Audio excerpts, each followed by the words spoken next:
Good evening, everybody. uh, before I start, મને થયું કે પૂછી લઉં કે આ બધા ગુજરાતી સમજો છો કે non Gujarati? You non Gujarati? You Hindi, English? Okay. Anybody else? आप गुजराती चलेगा, समझते हैं ना? अच्छा अच्छा, ओके. तो માતૃભાષા જરા વધારે કમ્ફર્ટેબલ રહેશે, સહજતા લાગશે જરા આપણને. એટલે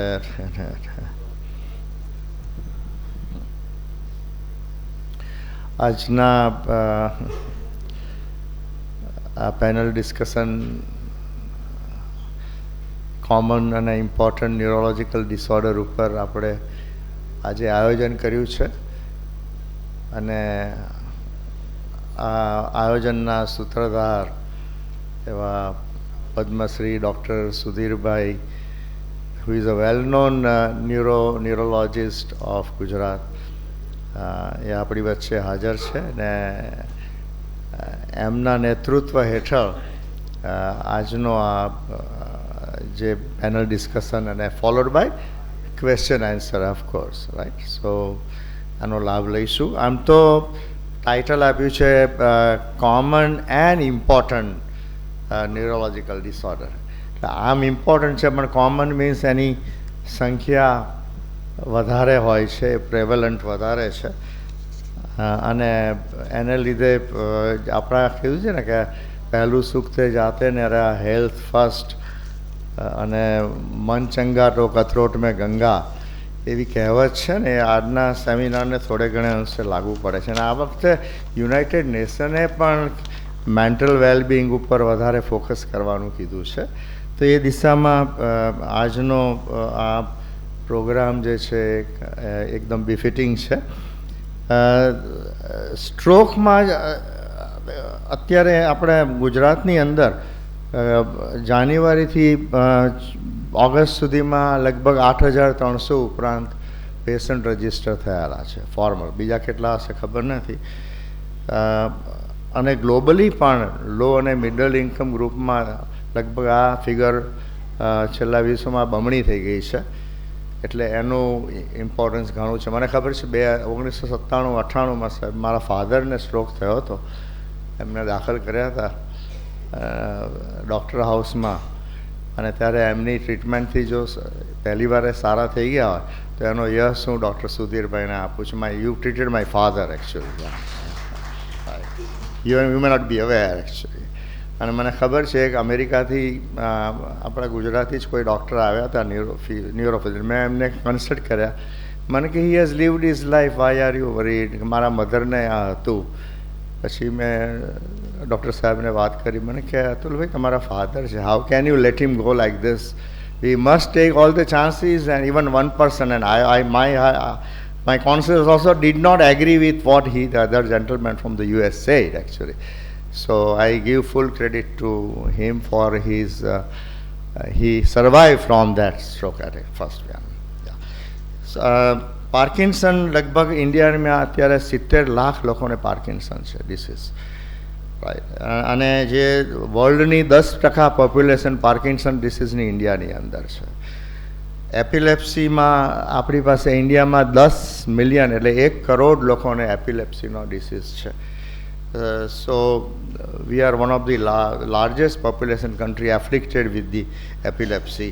અને ડિમેન્શિયાની અંદર આપણા દેશમાં 88 lakhs લોકોને, 8.8 million people have dementia.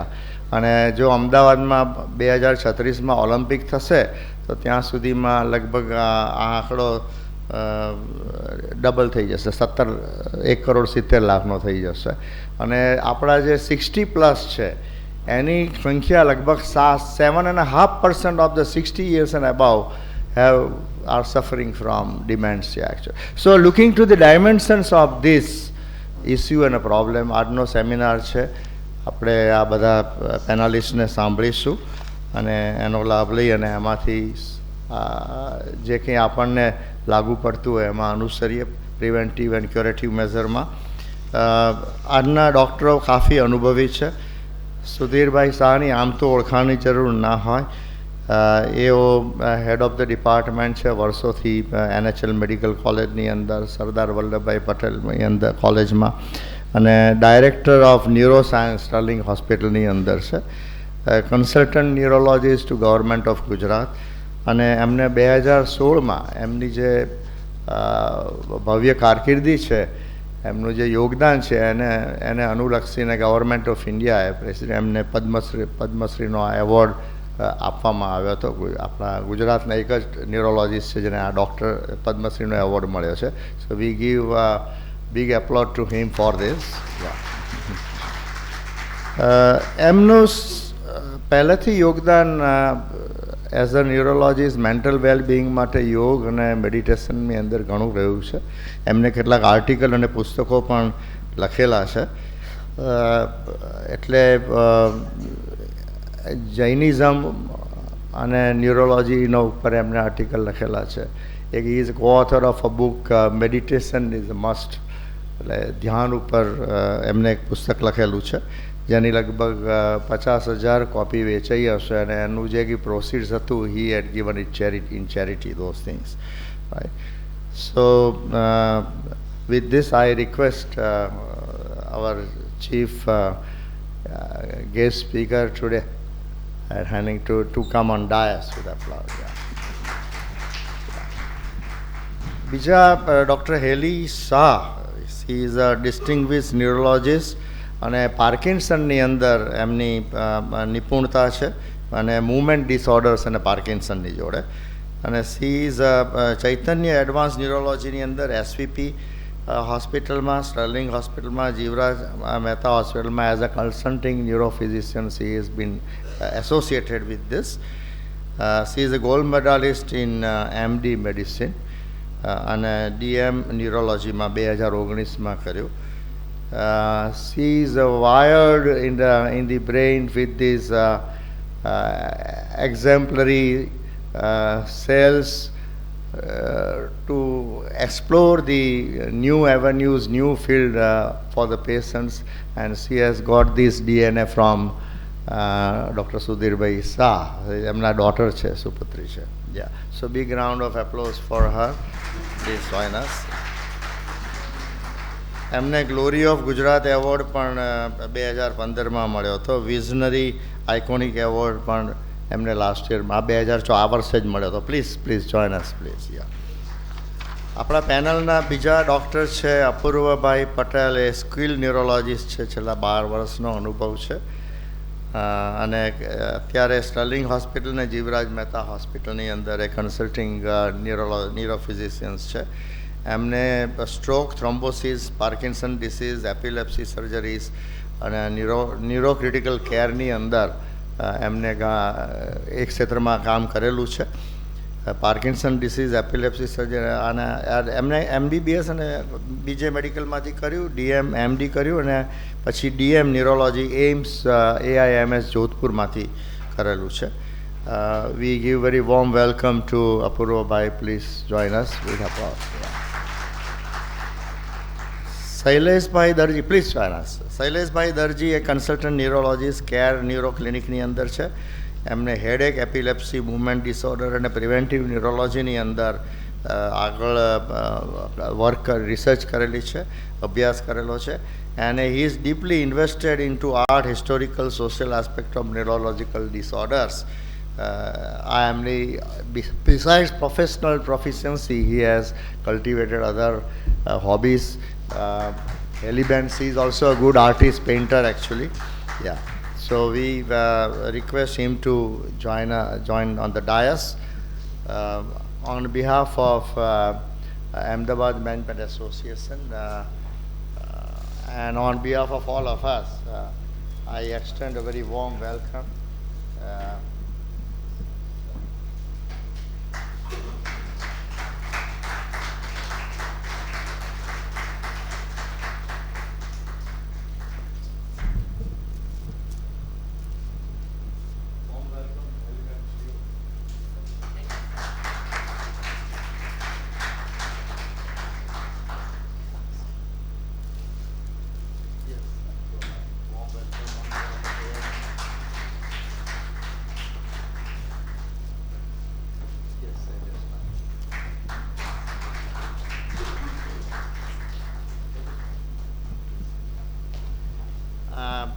I hand over now to જેનો આપણે બહુ ઇંતજાર છે. ફ્લો ચાર્ટમાં એવું છે કે ડૉક્ટર શાહ સાહેબ છે એ 10 મિનિટ આખી રૂપરેખા આપશે અને he will handle the entire order of the today's program. અડધો 1 કલાક પ્રેઝન્ટેશન થશે, પછી અડધો 1 કલાક પેનલ ડિસ્કશન થશે, followed by question answer. This is the flow chart. Okay, thank you. Yes, sir, please join us.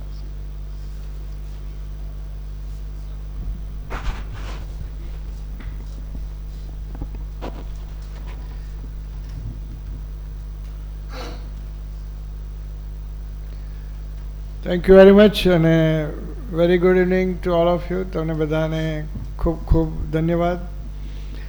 ખાસ તો માન્ય શ્રી અતુલભાઈ પરીખ સાહેબનો ખૂબ આભાર કે એમને બહુ સુંદર રીતે પરિચય આપ્યો, વધારે પડતા માનભર્યા શબ્દો વાપર્યા. એ મેંનો ખૂબ આભાર કે આવી સુંદર અમને સગવડ કરી આપી અને આપ સુધી પહોંચવા માટે એક સરસ આયોજન કરી આપ્યું. આપ સૌનો ફરીથી આભાર કે આવા શનિવારના દિવસે લગ્નોની સિઝનમાં પણ સમય કાઢીને તમે આવ્યા. અને હું માનું છું કે આ બધું યુટ્યુબ પર આવશે એટલે દર વખતની જેમ એને ઘણા લોકો જોશે અને પોતાના માટે મેસેજીસ લઈ લેશે.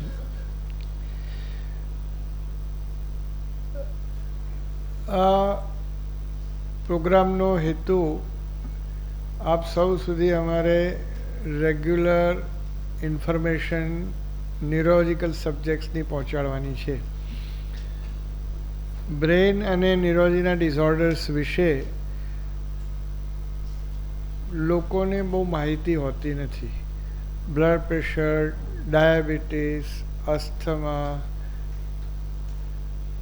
ઓબેસિટી, આવા ઘણા સબ્જેક્ટ પર તમને એટલું બધું લિટરેચર ચારે બાજુ મળશે, ચોપાનિયા મળશે, છાપામાં મળશે, પણ ન્યુરોલોજિકલ ડિસऑर्डर વિશે कोई ऑथेंटिक इंफॉर्मेशन कहीं आपको मिलेगी नहीं जल्दी से.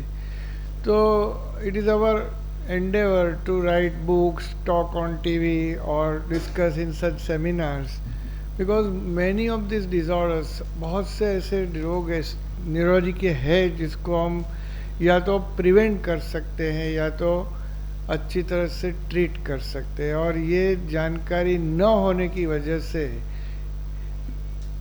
लोग बहुत परेशान होते हैं और ऐसे कोई बीमारी होने के बाद वो एकदम कंफ्यूज हो जाते हैं. जैसे किसी को स्ट्रोक आया तो पहले तो स्ट्रोक है मालूम ही नहीं पड़ता. કોઈને લકવો થયો તો ઘરમાં પહેલાં તો ખબર જ ના પડે કે આ લકવો છે, એટલે 24 કલાક તો એમાં બગડી જાય. જ્યારે તમે પ્રેઝન્ટેશનમાં જોશો કે સ્ટ્રોક આવે એના 1 કલાકથી માંડીને 2 કલાક 3 કલાક સુધીમાં કે મેક્સિમમ 4.5 કલાક સુધીમાં જો એની દવા આપવામાં આવે થ્રોમ્બોલિસિસ નામની ટ્રીટમેન્ટ, તો આખો આખો લકવો 70 to 80% કેસીસમાં કમ્પ્લીટલી સારો થઈ શકે. હજી ગઈકાલની જ વાત છે, એક પેશન્ટ આવ્યું અમારા ERમાં કમ્પ્લીટ પેરાલિસિસ સાથે. We gave that injection within 1 hour and today patient is absolutely normal. Nobody would say, કોઈને લાગે નહીં કે એને ગઈકાલ લકવો આવ્યો હતો because of the recent therapy. તો સ્ટ્રોક દાખલા તરીકે વાત કરીએ તો સ્ટ્રોક એક વસ્તુ છે, આપણે વાત કરીશું. બીજી મેમરી, કારણ કે આજકાલ બધાને એમ લાગે કે મને કંઈ યાદ જ નથી રહેતું અને ખરેખર સામાન્ય યાદ ન રહેવું એ શું છે અને અલ્ઝાઇમર ડિમેન્શિયા અથવા એવા ડિમેન્શિયા શું છે એની આપણે થોડીક ચર્ચા કરીશું. એપિલેપ્સી ઉપર પણ બહુ ગેરમાન્યતાઓ છે અને એની પણ બહુ સુંદર ટ્રીટમેન્ટ અવેલેબલ છે, એની પણ વાત કરશું. અને પાર્કિન્સન જે આજકાલ વૃદ્ધત્વ વધતું જાય, લોકોની ઉંમર લાંબી 75-80 આરામથી લોકો જીવવા માંડ્યા છે, એટલે આપણે એની પણ રિસન્ટ થેરાપી વિશે પણ ચર્ચા કરીશું. એટલે સમય જોઈને બધી વાત કરશું. પ્રેઝન્ટેશન બને એટલા શોર્ટમાં કરશું. તમને એમ થશે કે સ્ટ્રોકમાં શું થાય, આમ તો એની માહિતી તમને અપૂર્વભાઈ આપશે જ, પણ સ્ટ્રોક એ કેટલી ગંભીર સમસ્યા છે તમને ખ્યાલ છે? આ સ્લાઇડ છે, તમે ધ્યાનથી જોશો તો એમાં તમને દેખાશે કે છેક રાઈટ સાઈડ એન્ડમાં મારી જેમ એકદમ એક્સ્ટ્રીમ રાઇટમાં વિન્સ્ટન ચર્ચિલ છે, વચ્ચે રૂઝવેલ્ટ છે અને આ બાજુ સ્ટાલિન છે. તમને એમ થશે કે સાહેબ આ સ્લાઇડ કેમ લાવ્યા છે? સ્ટ્રોકની અંદર પેશન્ટને તો તકલીફ પડે જ, એનું ફેમિલી પણ શક્ય છે કે બરબાદ થઈ જાય, કારણ કે જો અર્નિંગ મેમ્બર મુખ્ય હોય મેલ મેમ્બર અને કમાતો હોય અને એ જ પેરાલિસિસથી ગ્રસ્ત થાય અને બિલકુલ કાર્યક્ષમતા જતી રહે તો ફેમિલીનું ઇકોનોમિક્સ અને સોશિયલ સ્ટ્રક્ચર તૂટી જાય. લોસ તો સોસાયટીને છે, લોસ તો નેશનને પણ છે, એ તો ખરું જ. પણ તમને જાણીને આશ્ચર્ય થશે કે આ ત્રણેય મહાનુભાવો એમને સ્ટ્રોક અને એને લીધે થયેલો ડિમેન્શિયા હતો. એમાં પહેલાં બે તો એડવાન્સ ડિમેન્શિયાથી હતા. તમને બહુ ઓછાને ખબર હશે કે જ્યારે વર્લ્ડ વોરની 1945ની ટ્રીટી થઈ, વર્લ્ડ વોર પત્યું પછી યાલ્ટામાં ટ્રીટી થઈ, એમાં આ બે મહાનુભાવો એમના મોડા જોશો તો વેકેન્ટ અને જેને કહેવાય ને કન્ફ્યુઝ ટાઈપના હતા. અને આ હું નથી કહેતો, એમના ફિઝિશિયનની નોટ્સ છે કે they were suffering from advance dementia. Blood circulation, blood pressure અને ક્લોટ્સના સમસ્યાને લીધે એમનું બ્રેન કાર્યક્ષમ હતું નહીં. અને એ મહાપુરુષોએ વિશ્વનું ભવિષ્ય ત્યાં બેસીને નક્કી કર્યું. એમાં જે સમસ્યાઓ સર્જાઈ એ પોલેન્ડ, હંગેરી, વિયેટનામ, આવી અનેક સમસ્યાઓના મૂળ because they could not take proper decision. That is what history says. World history તમે વાંચશો, had it been so કે આ લોકો યંગ અને વિધાઉટ ડિઝીઝ હોત તો શક્ય છે કે મગજ એમનું એટલું સક્ષમ હોત કે વિશ્વને આ બધી સમસ્યાઓ કદાચ ના થઈ હોત. મારે કહેવાની જરૂર નથી, પણ હાલની તારીખમાં પણ તમે જો શાંતિથી વિચારશો તો વિશ્વના કેટલાય નેતાઓ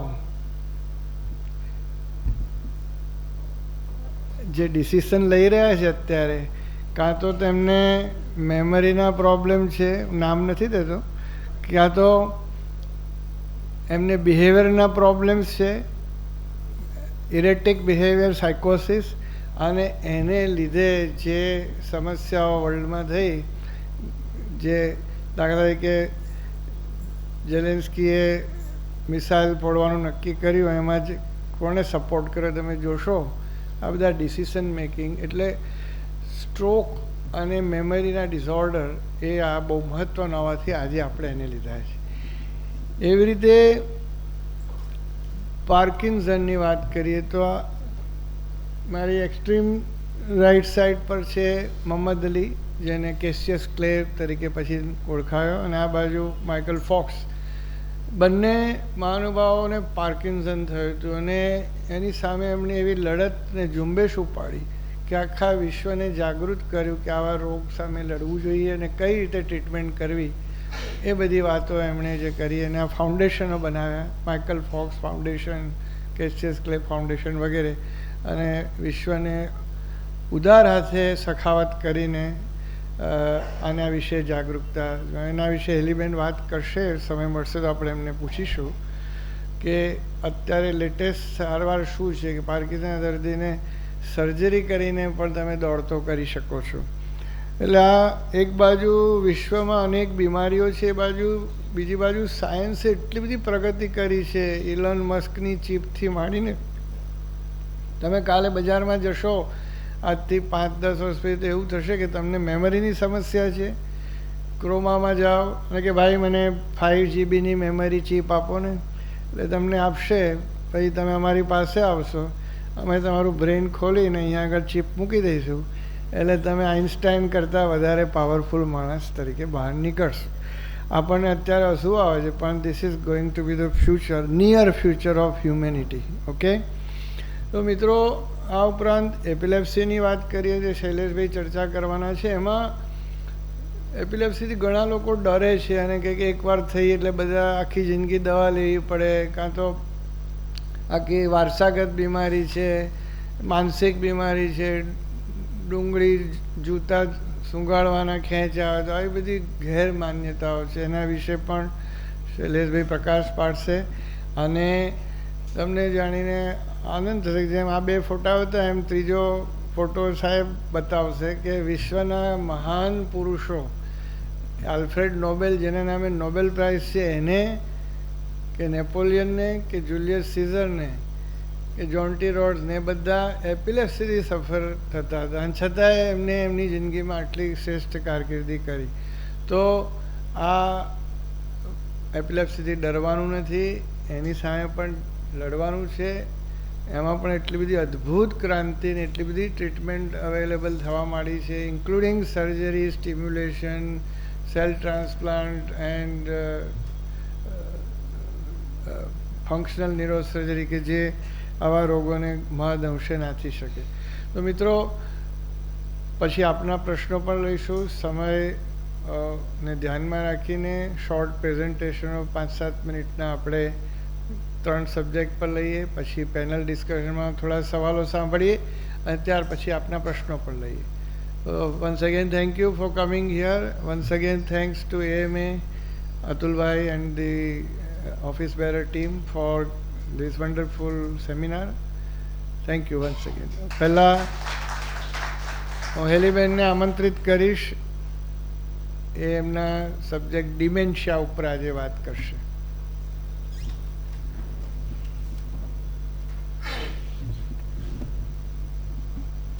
Good evening, everyone.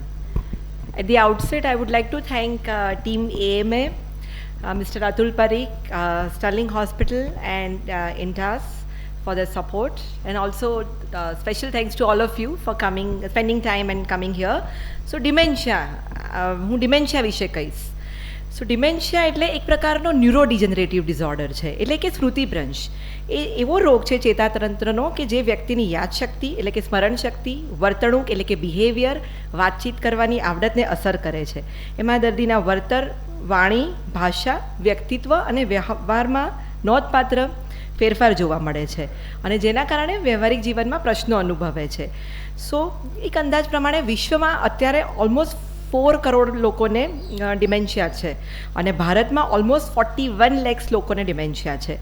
અને ઉંમર સાથે, વધતી જતી ઉંમર સાથે આ રોગ થતો હોય છે. એટલે 65 વર્ષથી વધુ ઉંમરની વ્યક્તિઓમાં એવું કહેવાય છે કે લગભગ 14માંથી 1 વ્યક્તિને, જ્યારે 80 yearsથી વધારે ઉંમરની વ્યક્તિઓમાં લગભગ 6માંથી 1 વ્યક્તિને ડિમેન્શિયા હોય છે. રાઈટ. સો ડિમેન્શિયાના પ્રકારની વાત કરું તો અલ્ઝાઇમર્સ ડિમેન્શિયા એ બહુ જ કોમન ડિમેન્શિયા છે. ઓલમોસ્ટ 70 to 80% ઓફ કોઝિસમાં અલ્ઝાઇમર્સ ડિમેન્શિયા હોય છે. બીજો મોસ્ટ કોમન પ્રકાર છે વાસ્ક્યુલર ડિમેન્શિયા, કે જેને બીપી, ડાયાબિટીસ, કોલેસ્ટ્રોલ કે પછી હૃદયની તકલીફ હોય એને કારણે થતો ડિમેન્શિયા એ વાસ્ક્યુલર ડિમેન્શિયા. આ ઉપરાંત ડિમેન્શિયાના અમુક બીજા પ્રકારોમાં મિક્સ ડિમેન્શિયા, જેમાં combination of Alzheimer's, vascular dementia, dementia with લેવી બોડી, ફ્રન્ટોટેમ્પોરલ ડિમેન્શિયા. આ ઉપરાંત પાર્કિન્સન્સ ડિઝીઝ સાથે થતો ડિમેન્શિયા, હન્ટિંગ્ટન્સ ડિઝીઝ સાથે થતો ડિમેન્શિયા વગેરે અન્ય પ્રકાર છે. ડિમેન્શિયાના સિમ્ટમ્સની વાત કરું કે દર્દીને કેવી રીતના ઓળખવું કે ડિમેન્શિયા છે, તો એમાં યાદશક્તિ સંબંધી તકલીફો થાય કે જે રોજબરોજના જીવનક્રમને અસર કરતી હોય. વ્યક્તિને શબ્દો ઓળખવામાં, સમજવામાં કે બોલવામાં તેમજ લખવામાં મુશ્કેલી થાય. કામ સંબંધી તકલીફો, ખાસ કરીને પરિચિત કામકાજમાં તકલીફો થાય. ચહેરા ઓળખવામાં તકલીફ થાય. નિર્ણય સંબંધી એટલે ડિસિઝન, જજમેન્ટ મેકિંગમાં ડિફિકલ્ટી થાય. એકદમ પાવરફુલ વ્યક્તિ હોય પણ ડિસિઝન મેકિંગ એનું બગડતું જાય. એના બિહેવિયર એકદમ એગ્રેસિવ થઈ જાય અથવા તો એકદમ શાંત થઈ જાય. લેક ઓફ સોશિયલ ઇન્ટરેસ્ટ, કે રોજબરોજની વ્યક્તિઓને સાથે સોશિયલ ઇન્ટરેક્શન ઘટી જાય. રસ્તાઓ શોધવામાં તકલીફ પડે. આ ઉપરાંત સામાજિક પ્રવૃત્તિમાં રસ ઘટી જાય. વસ્તુ આડી અવડી મૂકી જાય. મોબાઈલ મૂક્યા પછી ભૂલી જાય કે મેં ક્યાં મૂક્યો હતો, શોધ્યા કરે. આ ઉપરાંત હેલ્યુસિનેશન એટલે કે ભ્રમણાઓ થાય. ડિલ્યુઝન્સ એટલે જાત જાતના વિચારો આવે. આ બધા કોમન સિમ્ટમ્સ છે. તો પ્રશ્ન થાય કે હું ડિમેન્શિયા થતાં રોકી શકું? તો ડિમેન્શિયા માટે એક તો blood pressure, high BP, cholesterol, sugar એને ચેક રાખવું પડે. Avoid smoking, tobacco, alcohol. there are certain food habits which we should follow. એ આપણે જોઈશું આગળ. કોગ્નિટિવ સ્ટિમ્યુલેશન એટલે કે નવી ભાષા શીખવું. એવું કહેવાય છે કે જે વ્યક્તિ 3 કે તેથી વધુ લેંગ્વેજ જાણતો હોય એને ડિમેન્શિયા થવાનું રિસ્ક બહુ ઓછું રહે છે. સાંસ્કૃત ઇફેક્ટ એવું કહેવાય છે કે જે લોકો વૈદિક મંત્રો શીખે અથવા તો વૈદિક મંત્રોના ઉચ્ચાર કરે એ લોકોની મેમરી બહુ પાવરફુલ થતી હોય છે, જેને સાંસ્કૃત ઇફેક્ટ કહેવાય છે.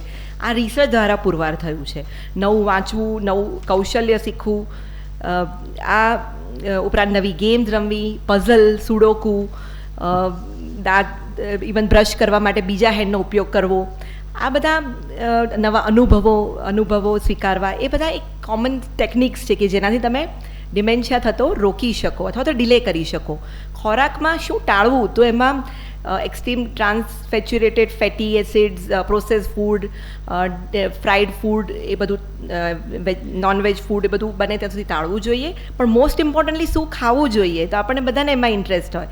તો અમુક આહાર છે, અમુક ન્યુરોબિક્સ છે, અમુક એક્સરસાઇઝ છે, શારીરિક કસરતો છે કે જેનાથી મેમરી ઇમ્પ્રૂવ થાય છે. તો omega-3 fatty acid rich food જેમ કે અખરોટ છે, ફ્લેક્સીડ, અળસી, જેનાથી મેમરી બહુ શાર્પ થાય છે. એન્ટીઓક્સિડન્ટ રીચ ફ્રૂટ જેમાં ક્રેનબેરી, બ્લ્યુબેરી, રાસબેરી, પાલક, તાંદળજો લેવા જોઈએ. Oats, quinoa, brown rice, they are very good for health. બદામ, કાજુ, કોળાના બીજ, સૂર્યમુખીના બીજ, they are full of antioxidants and minerals, so they also help in improving and enhancing memory.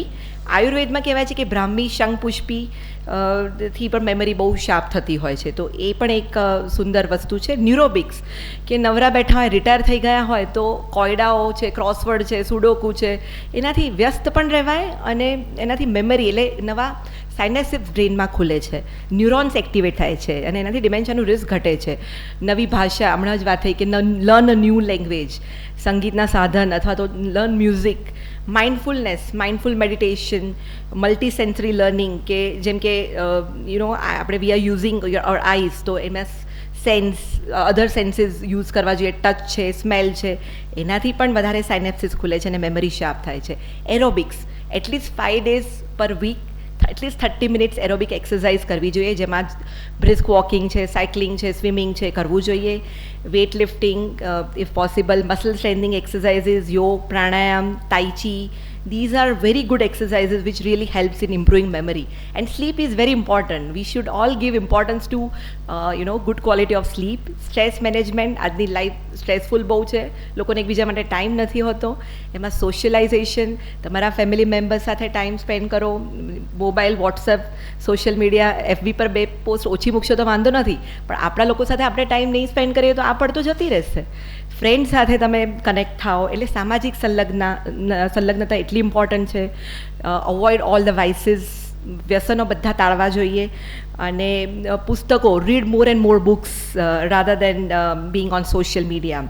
અને according to your doctor's advice, if you feel that તમારા કોઈ પણ relatives કે કોઈને પણ નજીકના માણસને ડિમેન્શિયાથી પીડિત હોય તો એમને ન્યુરોલોજિસ્ટ પાસે ચેકઅપ કરાવવું જોઈએ. અને એમની સલાહ મુજબ અમુક દવાઓ છે કે જેનાથી એમની મેમરી લોસ થવાની પ્રોસેસને આપણે અમુક અંશે રોકી શકીએ છીએ અથવા તો આગળ વધવાની તીવ્રતા ઘટાડી શકીએ છીએ, જેમાં ડોનેપેઝિલ, મેમેન્ટીન, રિવાસ્ટિગમીન જેવી દવાઓનો સમાવેશ થાય છે.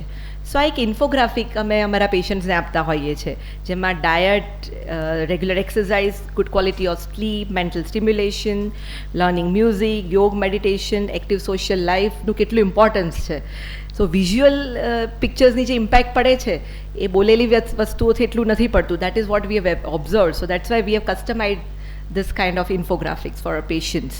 Aerobic exercises and quit smoking, learning new languages, play board games. That is very important. Chess છે, કેરમ છે, ludo, એ બધું રમવું જોઈએ. Quickly, I'll just give you quick 20 tips.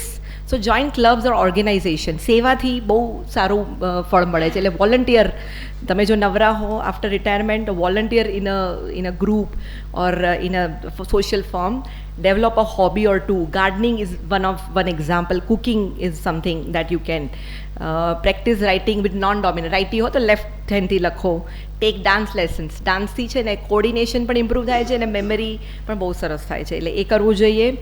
Gardening again મેં જે વાત કરી એમાં બહુ બધી વસ્તુ થાય છે કે એમાં તમારું જજમેન્ટ થાય, નોન ડોમિનન્ટ હેન્ડનો યુઝ થાય, planning, you tend to develop new synapses. Walking daily, aerobic exercises, read and write daily, લખવાનું વાંચવાનું રાખો, એનાથી સ્ટિમ્યુલેશન થયા કરે. નીટિંગ કરો, રાઈટ, બંને હેન્ડ વાપરો. Learning new languages, play board game, Scrabble, monopoly, which we have already discuss.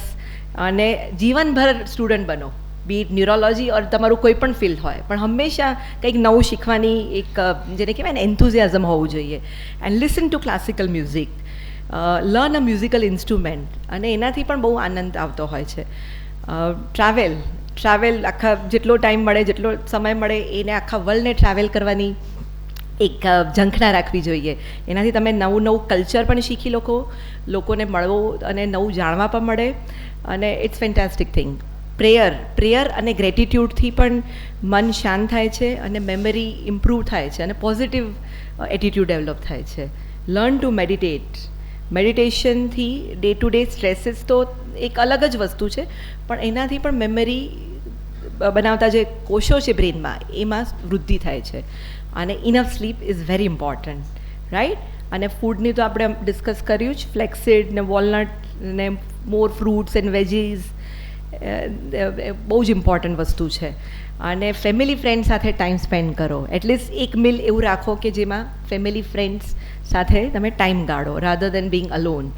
સો મિત્રો, let's live a happy and healthy life. I wish you all the best for that. And બસ મજા કરો, આનંદ કરો, અને બને તો eat before sunset, smile, laugh, appreciate. Life is too short to blame people. Compassion in eyes, peaceful mind, positive thoughts, attentive creative brain, deep peaceful sleep, listen more, speak less, loving forgiving pious heart, sattvic food, digestion, adequate exercise, yoga, meditation, avoiding vices are the key for healthy, happy human life. Thank you so much. Thank you. Thank you. Thank you અલીબેન, તમે સુંદર tips આપી જેથી આપણા બધાની memory સારી રીતે વૃદ્ધિ પામે અને આપણને કોઈને ડિમેન્શિયા થાય નહીં. જેમને આ બધી ટિપ્સમાં રસ પડ્યો તો એક કાગળ આપણે રાખીએ, પાછળ નીકળતી વખતે એક તમને પેપર આપવામાં આવશે, એમાં આ બધી ટિપ્સ બહુ શોર્ટમાં ગુજરાતી અથવા ઇંગ્લિશ બંને ભાષામાં છે, જેને જે જોઈએ. એ ઉપરાંત એપિલેપ્સીની ચોપડી પણ આપવામાં આવશે જેને જોઈએ, સ્ટ્રોકની જોઈએ તો એ મેં એને એ લખેલી બુક્સ છે આ બધી, તમને રસ પડે તો વાંચવા લઈ જઈ શકો છો. હવે આપણે આમંત્રિત કરીશું ડૉક્ટર અપૂર્વ પટેલને. એ સ્ટ્રોક ઉપર વાત કરશે. જેમ સાહેબે કહ્યું, અતુલભાઈએ, કે ઇન્ડિયામાં રોજના આશરે 4800થી 5000 સ્ટ્રોક થતા હોય છે. ગુજરાતમાં 200થી 250 જેટલા હશે. એટલે એને અટકાવવા બહુ જરૂરી છે. જેમ હાર્ટ એટેક બહુ ઇમ્પોર્ટન્ટ છે એવું જ બ્રેઇન એટેક છે. એના વિશે અપૂર્વભાઈને આમંત્રિત કરું.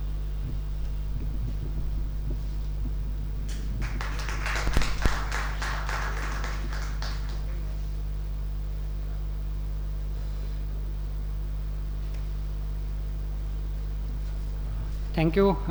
Good evening everyone, and thank you Sudhir sir for having મને અહીંયા પેનલ ડિસ્કશન માટે એડ કરવા માટે. આપણે આજે થોડું બ્રીફમાં માહિતી મેળવીશું સ્ટ્રોક, કે જેને આપણે ગુજરાતીમાં પક્ષઘાત અથવા લકવો એના તરીકે ઓળખીએ છીએ. આંકડાઓની વાત કરીએ તો વિશ્વમાં અંદાજે દર 6 સેકન્ડે એક વ્યક્તિનું મૃત્યુ સ્ટ્રોકના કારણે થાય છે. અને વર્ષમાં જો વિચારીએ તો એક વર્ષની અંદર 1 કરોડ 70 લાખ વ્યક્તિઓ સ્ટ્રોકનો ભોગ બનતા હોય છે, અને એમાંથી અંદાજે 60 લાખ વ્યક્તિનું મૃત્યુ થતું હોય છે. ભારતની વાત કરીએ તો ઇન્ડિયામાં દર 40 સેકન્ડે એક વ્યક્તિનું સ્ટ્રોકના કારણે મૃત્યુ થાય છે, અથવા તો એને લાંબા ગાળાની અપંગતાનો અનુભવ થતો હોય છે, ડિસેબિલિટી આવતી હોય છે. અને હાર્ટ એટેક પછી સ્ટ્રોક એ બીજું મેજર કારણ છે જે ડેથ માટે ગણવામાં આવે છે. એટલે આંકડાઓ પરથી આપણે જાણી શકીએ છીએ કે સ્ટ્રોક એ કેટલું ગંભીર બીમારી છે, અને એના વિશે આપણે જાણકારી મેળવી અને એની જેટલું બને એટલી જલ્દી ટ્રીટમેન્ટ કરવી ઘણું જરૂરી છે. પણ હવે અત્યારે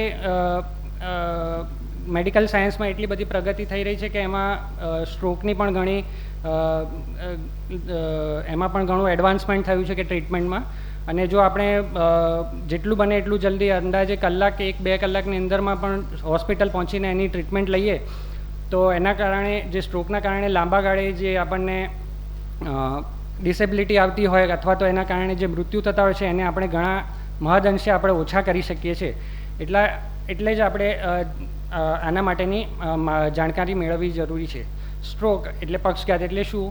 સ્ટ્રોકમાં એવું થાય કે જેમાં સ્ટ્રોક થવામાં મેઇનલી જ્યારે બ્રેનને મગજમાં અચાનક લોહી મળતું બંધ થઈ જાય છે ત્યારે શરીરના એક ભાગમાં નબળાઈ આવી, કાં તો એને ચહેરા પર નબળાઈ આવી, ચાલવામાં બેલેન્સ જતું રહેવું, બોલતી વખતે બોલવામાં કંઈ તકલીફ પડવી, બોલતા હોય ત્યારે લોચા વળે, કાં તો પછી એક શરીરના અડધા ભાગમાં જણજણાટી ખાલી ચડી જવી, કાં તો શૂન્યપણું થવું, એ પ્રમાણના સિમ્ટમ્સ આવતા હોય છે. સ્ટ્રોકને ઇંગ્લિશમાં આપણે સેરેબ્રોવાસ્ક્યુલર એક્સિડન્ટ તરીકે પણ ઓળખતા હોઈએ છીએ. સ્ટ્રોકના સિમ્ટમ્સ જો આપણે જાણવા હોય તો એને એક બેઝિક નિમોનિક તરીકે પણ યાદ રાખી શકીએ છીએ, જે કે બી ફાસ્ટ. બી ફાસ્ટમાં બી એટલે કે બેલેન્સ, જ્યારે વ્યક્તિને અચાનક જ ચાલવામાં બેલેન્સની તકલીફ થાય, પડી જવાની સંભાવનાઓ થાય.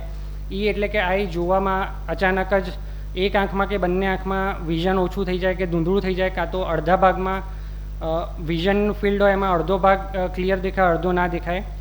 એફ એટલે કે ફેસ, કે અચાનક જ ચહેરાના એક ભાગમાં લકવો થઈ જાય, કાં તો સામેની વ્યક્તિ કે એમનું એક સાઈડનું મોઢું વાંકું થઈ જાય છે, કાં તો ખાતી વખતે એક સાઈડના ભાગમાંથી લાળ પડવી કે પાણી કે બધું લીક થવું. એ એટલે કે આમ એક સાઈડના ભાગમાં હાથમાં કે પગમાં કમજોરી આવી, અચાનક જ કમજોરી આવી. એસ એટલે કે સ્પીચ, કે જેમાં અચાનક જ વ્યક્તિને બોલવામાં તકલીફ થાય, બોલતી વખતે લોચા વળે, કાં તો કોઈ શબ્દો બોલી ના શકે, કાં તો આપણે જે બોલીએ એ વ્યક્તિ સમજી ના શકે. જો કોઈ પણ વ્યક્તિને આ બધા સિમ્ટમ્સ આવતા હોય તો ટી એટલે કે ટાઈમ, એટલે વિધિન ફ્યુ મિનિટ્સ કાં તો જેટલું બને એટલું જલ્દી ત્વરિતલી ડૉક્ટરની કન્સલ્ટેશન કરવું જોઈએ અને નજીક હોસ્પિટલમાં પહોંચી જવું જોઈએ, કે જેના કારણે આપણે લાંબા ગાળે થતા નુકસાનને, આપણે મગજના નુકસાનને અટકાવી શકીએ છીએ. સ્ટ્રોકના કારણો જાણીએ તો સ્ટ્રોક મૂળભૂત રીતે બે ટાઈપના હોય છે, કે જ્યારે મગજમાં લોહી ન પહોંચે, જેમાં ધારો કે ક્લોટ આવે તો ક્લોટના કારણે બ્રેઇનનું નળી બંધ થઈ જાય, તો એના કારણે જે સ્ટ્રોક આવે છે એને આપણે ઇસ્ચેમિક સ્ટ્રોક કહેવાય છે. અથવા તો જ્યારે બ્રેઇનને લોહી લઈ જતી નળી જ્યારે ફાટી જાય, એમાંથી લોહી બહાર નીકળે તો જે સ્ટ્રોક થાય છે એને આપણે હેમરેજિક સ્ટ્રોક કહેવામાં આવે છે. સ્ટ્રોક થવાના મુખ્ય રિસ્ક ફેક્ટરો જો જાણીએ આપણે, કે જે કયા રિસ્ક ફેક્ટર છે જે સ્ટ્રોકની સંભાવનાઓ વધારી શકે છે, તો એમાં છે કે બ્લડ પ્રેશર. જે વ્યક્તિઓને લાંબા ગાળે બ્લડ પ્રેશર હોય પણ જેનું યોગ્ય રીતે કંટ્રોલ ના કરવામાં આવ્યો તો એ વ્યક્તિઓને સ્ટ્રોક થવાના રિસ્ક વધારે છે. બીજું છે એક ડાયાબિટીસ. જે વ્યક્તિઓને ડાયાબિટીસ હોય પણ જેનો યોગ્ય રીતે કંટ્રોલ ના થયો અને બહુ લાંબા ગાળાનું ડાયાબિટીસ હોય તો એમને પણ સ્ટ્રોક થવાની સંભાવનાઓ વધારે હોય છે. હાઈ કોલેસ્ટ્રોલ લેવલ, શરીરમાં ચરબીનું પ્રમાણ વધારે હોય તો એ ચરબીના એ બધું લોહીની નળીઓમાં જમા થાય છે, એના કારણે લોહીની નળીઓ સંકોચાવાની શક્યતાઓ રહે અને એનાથી પણ બ્રેઇનની જે લોહી લઈ જતી નળીઓમાં જ્યારે આવું સંકોચન આવે છે ત્યારે સ્ટ્રોક થવાના ચાન્સીસ વધી જાય છે.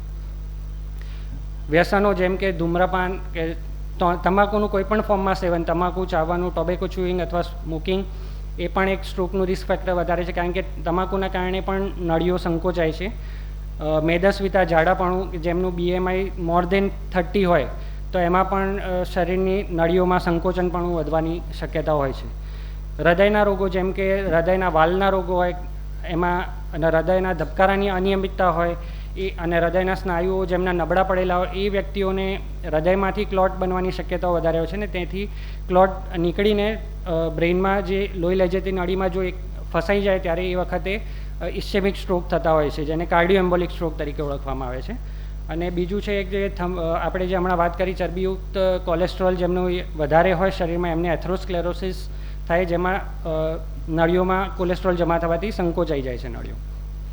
તો જ્યારે પણ આ બધા સિમ્ટમ્સ આવ્યા હોય જેમને પેશન્ટ આપણને લાગે કે આ વ્યક્તિને સ્ટ્રોકના આ બધા સિમ્ટમ્સ છે જે આપણે બી ફાસ્ટમાં જોયા, તો એમને તરત જ નજીકની હોસ્પિટલમાં લઈ જવા જોઈએ. ત્યાં નિદાન માટે અમુક રૂટીન બ્લડ ટેસ્ટ કરે. જ્યારે પણ કોઈ દર્દી સ્ટ્રોક સાથે આવે છે ત્યારે અમે નિદાન માટે રૂટીન બ્લડ ટેસ્ટ કરતા હોઈએ છીએ, જે હિમોગ્લોબિનનું લેવલ છે, કિડની લીવરના રિપોર્ટ્સ છે, કોલેસ્ટ્રોલ લેવલ છે, શુગર લેવલ છે, એ બધા રિપોર્ટ્સ ચેક કરીએ છીએ. બ્લડ પ્રેશર, વાઇટાલિસ ચેક કરીએ. પછી ફર્સ્ટ છે એ કે સિટી સ્કેન કરવામાં જે આવે છે. ફર્સ્ટ સિટી સ્કેન કરવાનું, એમાં જે આપણને જો હેમરેજિક સ્ટ્રોક હોય કે જે લોહીની નળી ફાટવાથી થયું હોય તો એ આપણને સિટી સ્કેનમાં આપણને ફર્સ્ટ ખબર પડી જાય છે. પણ જો ઇસ્ચેમિક સ્ટ્રોક હોય કે જેમાં લોહીની નળી બંધ થવાથી લોહી ઓછું ન પહોંચવાથી થાય તો જે શરૂઆતના સ્ટેજીસમાં સિટી સ્કેનમાં એ પકડાતું નથી હોતું, ત્યારે એવી કન્ડિશનમાં આપણને હેલ્પફુલ થાય છે કે MRIને એ બધું. MRIના સ્કેનમાં આપણને એ વખતે ખબર પડી જાય છે કે ના, અહીંયા લોહી ઓછું પહોંચ્યું છે, એના કારણે એમને સ્ટ્રોક આવ્યો છે. બીજું છે કે જે આ નળીઓ કેટલી બ્લોકેજ છે એ બધું જાણવા માટેના બીજા રિપોર્ટ્સ છે, જેમાં આપણે CT angio, MR angio, DSA અથવા તો કેરોટિડ ડોપલર નામના રિપોર્ટ્સ પણ કરી શકીએ છીએ. પછી આવે છે જે હૃદયના કારણે થતા સ્ટ્રોક હોય તો એ જાણવા માટે ECG અને 2D ઇકો કરવામાં આવે છે. ECGમાં આપણને ખબર પડે છે કે બ્રેન એમના હૃદયના ધબકારા કેટલા નિયમિત છે કે અનિયમિત છે, અને 2D ઇકોમાં આપણને ખબર પડે છે કે તેમના વાલ્વમાં કોઈ પ્રોબ્લેમ છે કે નહીં, અંદર હાર્ટની અંદર ક્યાંય ક્લોટ છે અને એમનું પમ્પિંગ કેટલું છે એ આપણે 2D ઇકો કરીએ ત્યારે જાણી શકીએ છીએ. તો સ્ટ્રોકની સારવારમાં એવું છે કે જ્યારે પણ આવા સિમ્ટમ્સ આવતા હોય ત્યારે નજીકની હોસ્પિટલમાં પહોંચીને જ્યાં આગળ લઈ જઈ શકીએ તો ત્યાં નિદાન થાય કે ના ઇસ્કેમિક સ્ટ્રોક છે, કે જે લોહીનો ક્લોટ આવવાથી લોહીની નળી બંધ થઈ છે, તો વિધિન 4.5 4.5 કલાકની અંદર જો એ દર્દી પહોંચ્યા હોય હોસ્પિટલમાં તો એમને થ્રોમ્બોલિસિસ નામનું ઇન્જેક્શન આપીએ તો એ ક્લોટ ઓગાળી શકાય, અને ઓગળે તો એ બ્લડ ફ્લો પાછો ચાલુ થાય છે. તો જેટલું લોંગ ટર્મ જે ડેમેજ થવું જોઈએ એ ઓછું થાય છે એમાં. બીજું જે હેમરેજિક સ્ટ્રોક છે તો એમાં આપણે બ્લડ પ્રેશર વધવાથી જે નળી ફાટી જતી હોય ને એને બ્લડનું એટલે લોહીનો સ્ત્રાવ થતો હોય છે, તો એ વખતે જેટલું બને એટલું જલ્દી બ્લડ પ્રેશરનો કંટ્રોલ કરવો જોઈએ, અને જે હેમરેજ થયું એની આજુબાજુમાં સોજો પણ આવી શકે એવી સંભાવના હોય છે શરૂઆતના 2 થી 3 દિવસમાં. તો એ માટે પણ આપણે તાત્કાલિક ટ્રીટમેન્ટ ચાલુ કરીએ કે જેનાથી એનો સોજો પણ ઓછો થાય. સ્ટ્રોક રોકવા માટે મેઇન આપણે જેમ રિસ્ક ફેક્ટરની વાત કરીએ એમ જે વ્યક્તિઓને બ્લડ પ્રેશર, ડાયાબિટીસ હોય તો એમનો યોગ્ય કંટ્રોલ કરવો જોઈએ, રેગ્યુલર એમનું બ્લડ પ્રેશર, ડાયાબિટીસ ચેક કરાવતા રહેવું જોઈએ, અને નિયમિતપણે ડૉક્ટરની સલાહ લઈને જેમ જરૂર પડે એ પ્રમાણે દવાઓમાં ચેન્જીસ કરાવતા રહેવા જોઈએ. કોઈપણ જાતના વ્યસન, ધારો કે તમાકુનું કોઈપણ ફોર્મમાં સેવન, ટોબેકો ચ્યુઇંગ, સ્મોકિંગ, આલ્કોહોલ જેટલું બને એ બધું અવોઇડ જ કરવું જોઈએ. વ્યાયામ, કસરત નિયમિત દિવસમાં અંદાજે 30 થી 60 મિનિટની કસરત રેગ્યુલર ડેઇલી કરવી જોઈએ, જેના કારણે આપણે રિસ્ક ફેક્ટર ઘણું ઓછું કરી શકીએ છીએ. વજનનું પણ નિયમિત ચેક કરતા રહેવાનું, અને એમાં નિયમિત વજન આપણા યોગ્ય કંટ્રોલમાં રાખવું જોઈએ, એના કારણે પણ રિસ્ક ફેક્ટર ઘટી શકે છે. એટલે મેઇન આપણે જો સ્ટ્રોકને પ્રિવેન્ટ કરવું હોય તો આ બધા રિસ્ક ફેક્ટરો જેટલા બને એટલા ઓછા કરવા જોઈએ. અને આ બધી માહિતી હોય એટલે જ્યારે પણ આપણને ખબર પડે કે ના સ્ટ્રોક આવ્યો છે તો એ વખતે તાત્કાલિક એમ્બ્યુલન્સ બોલાવીને જેટલું બને એટલું ત્વરિત નજીકની હોસ્પિટલમાં આપણે જઈ શકીએ, તો જેટલું બને એટલું જલ્દી ટ્રીટમેન્ટ થાય તો લોંગ ટર્મ આપણે જે ડિસેબિલિટી આવવાની છે એને આપણે અટકાવી શકીએ છીએ. Thank you.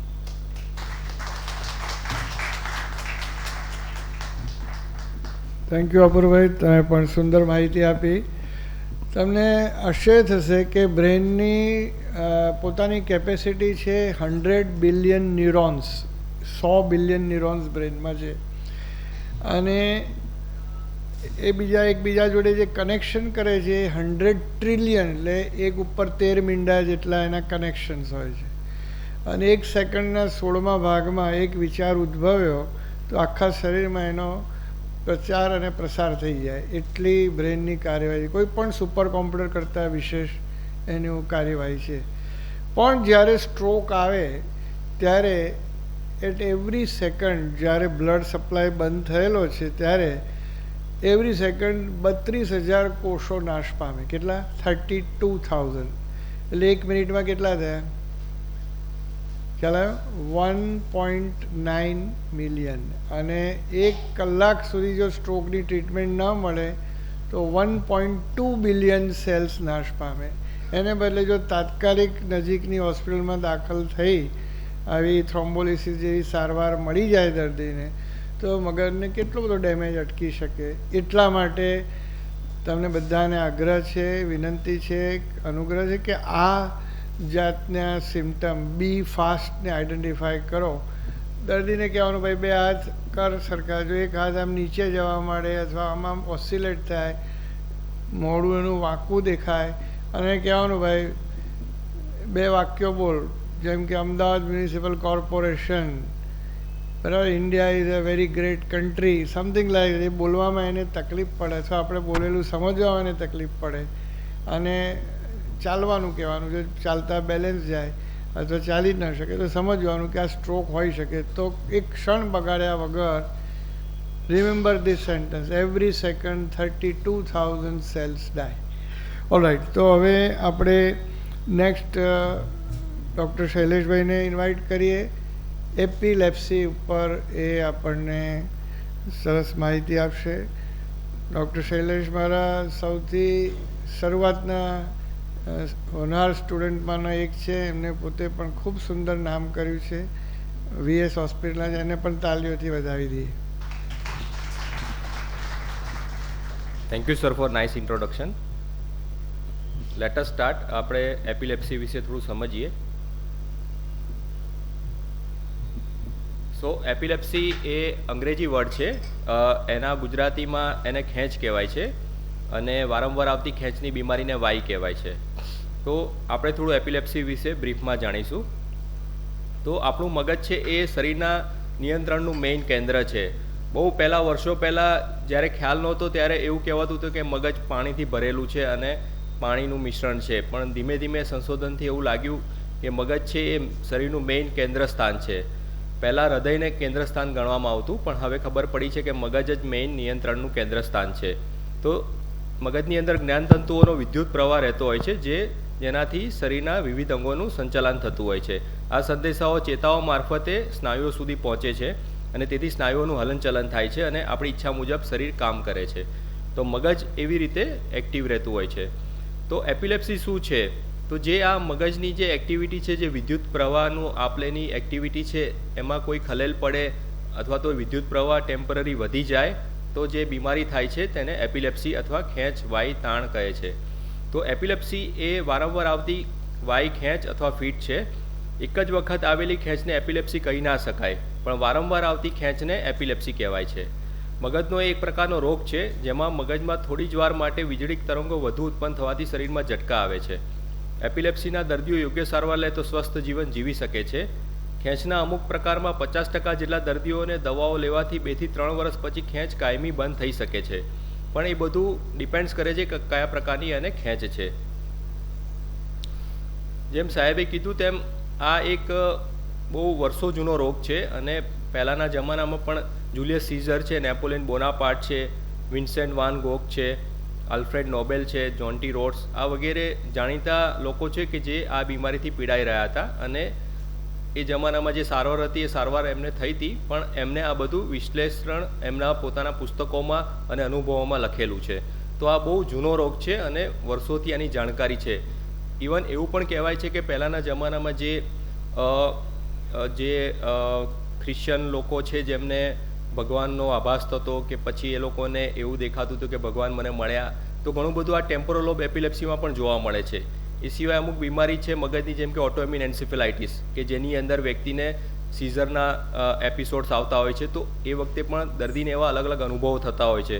એવું કહેવાય છે કે ઓટોઇમ્યુન એન્સેફેલાઇટિસ એ basically a kind of epilepsy છે અને જેમાં એ રીતના પેશન્ટને અનુભવ થતા હોય છે. તો એ સાયન્ટિફિક ફિનોમિનન છે જે વળગાડ કહેવાય છે. તો આ બધું પણ ઘણું બધું એના પર સંશોધન ચાલી રહ્યું છે.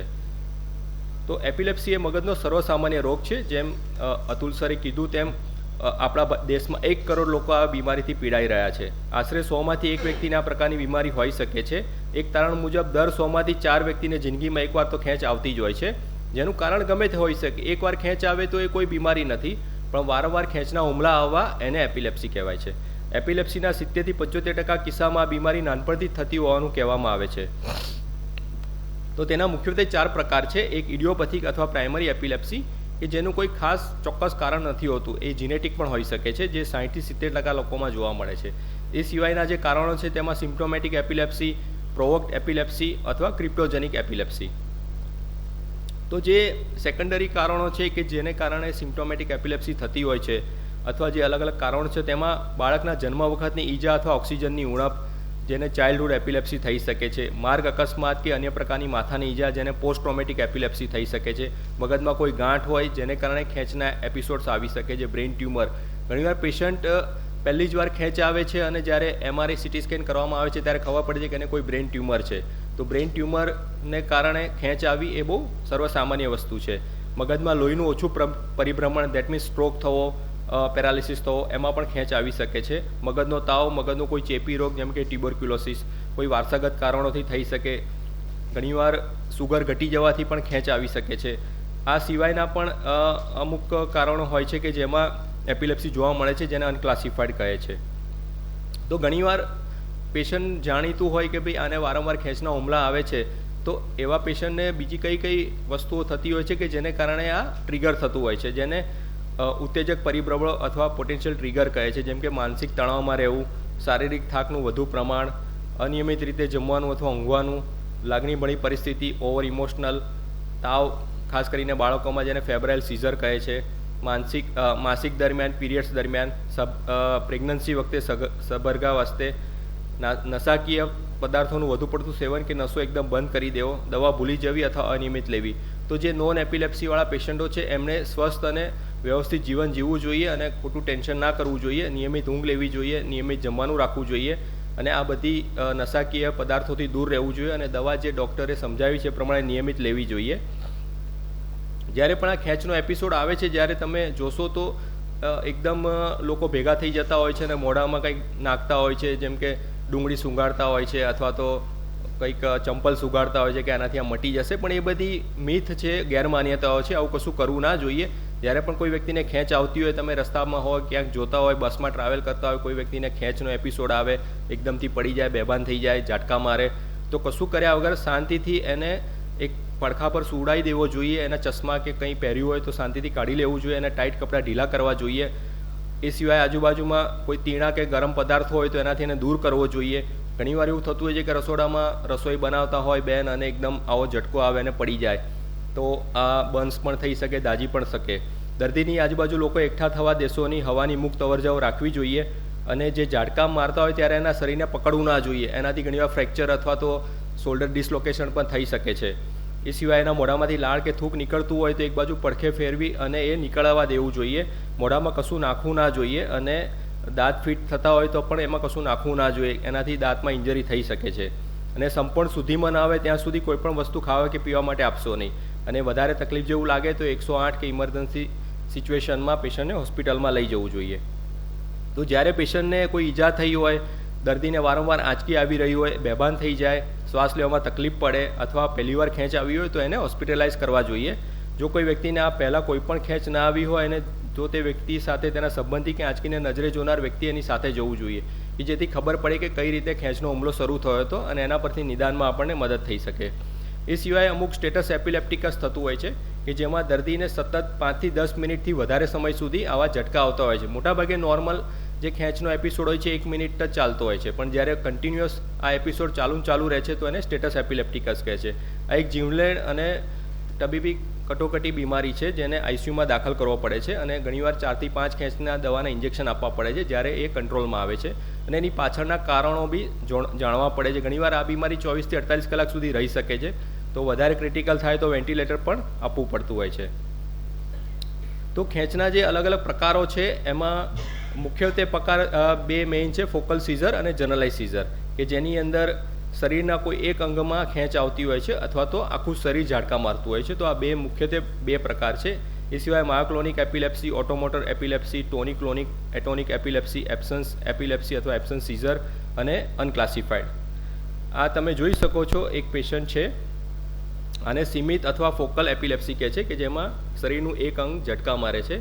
આવું લગભગ 30 સેકન્ડ્સથી 1 મિનિટ સુધી રહી શકે છે દર્દીને, પણ એ દરમિયાન દર્દી હોશમાં હોય છે, વાતો કરે છે, સમજતો હોય છે, પણ એનું શરીરનો જે પર્ટિક્યુલર એક ભાગ છે એ કંટ્રોલની બહાર જતો રહે છે. તો આ ટાઈપની બીમારીને ફોકલ સીઝર કહે છે. અને આ છે જનરલાઇઝ સીઝર છે કે જેમાં ખેંચનું આખું શરીર એનું બેહોશ થઈ જાય છે અને આખું શરીર ઝાટકા મારે છે. સ્ટેપ બાય સ્ટેપ શરીરના અલગ અલગ અંગો પકડાતા હોય છે. આને ફિગર ઓફ 4 અપિયરન્સ કહેવાય. અને પછી દર્દી અનકોન્શિયસ થઈ જાય અને મોઢામાંથી લાળ નીકળે, ક્યારેક જીભ કચડાઈ જાય, વધારે શરીર કડક થાય તો એક સાઈડનો શોલ્ડર ડિસલોકેટ થઈ શકે.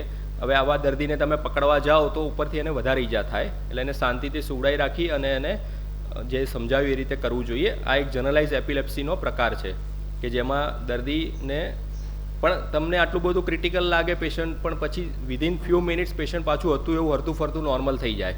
તો એ જ એપિલેપ્સીની ખાસ ખાસિયત છે કે આ જે ટેમ્પરરી ફિનોમિનન છે, આ લાંબુ નથી ચાલતું. 1 મિનિટમાં તો દર્દી નોર્મલ થઈ જાય, ધીમે ધીમે 10-15 મિનિટમાં પાછું આપણા જેવું નોર્મલ થઈ જાય. તો that is what episodic phenomenon epilepsy. So આનું નિદાન કરવા માટે મગજની પટ્ટી અને મગજનો MRI બે મેઇન રિપોર્ટ હોય છે. એ સિવાય અમુક દર્દીઓમાં આગળ જરૂર પડે તો વિડીયો EEG છે, કમરના પાણીનો ટેસ્ટ એટલે CSF છે, પેટ સ્કેન કે સ્પેક સ્કેન છે, વધારે ડિટેલ સ્ટડી છે. એ સિવાય જરૂર પડે તો મેટાબોલિઝમના ટેસ્ટ કરવાના હોય છે કારણો જાણવા માટેના, જીનેટિક સ્ટડી પણ કરતા હોઈએ છીએ. આ બધી એની અલગ અલગ દવાઓ છે કે જે દર્દીના પ્રકાર પ્રમાણે અલગ અલગ દવાઓ આપણે આપતા હોઈએ છીએ. ઘણા જાણીતા કવિઓ, અંતે મારે એટલું જ કહેવું છે કે ઘણા જાણીતા કવિઓ, લેખકો, રમતવીરો કે જેમણે આ વાયુ હોવા છતાં તેમના સંબંધિત ક્ષેત્રોમાં સફળતા પ્રાપ્ત કરી છે. ખેંચની દવાઓ ખૂબ જ અસરકારક હોય છે, પણ દર્દીએ દરરોજ નિયમિત દવાઓ લેવી પડે છે. અને જો દર્દી સમજીને ડૉક્ટરની સલાહ મુજબ નિયમિત દવા લેવાનું ચાલુ રાખે તો વાયની સાથે પણ સુખી અને સફળ જીવન જીવી શકે છે અને એમાંથી બહાર આવી શકે છે. Thank you. થેન્ક યુ શૈલેષભાઈ, બહુ સુંદર માહિતી આપી.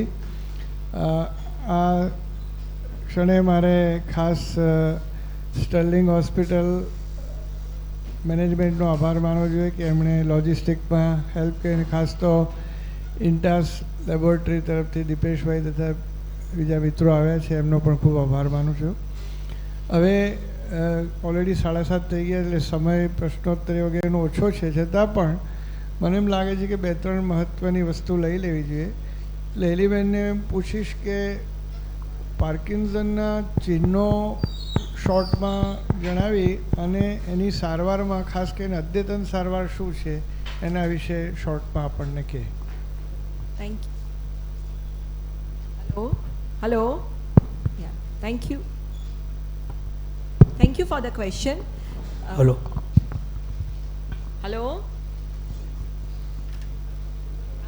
Yeah. Thank you for the question.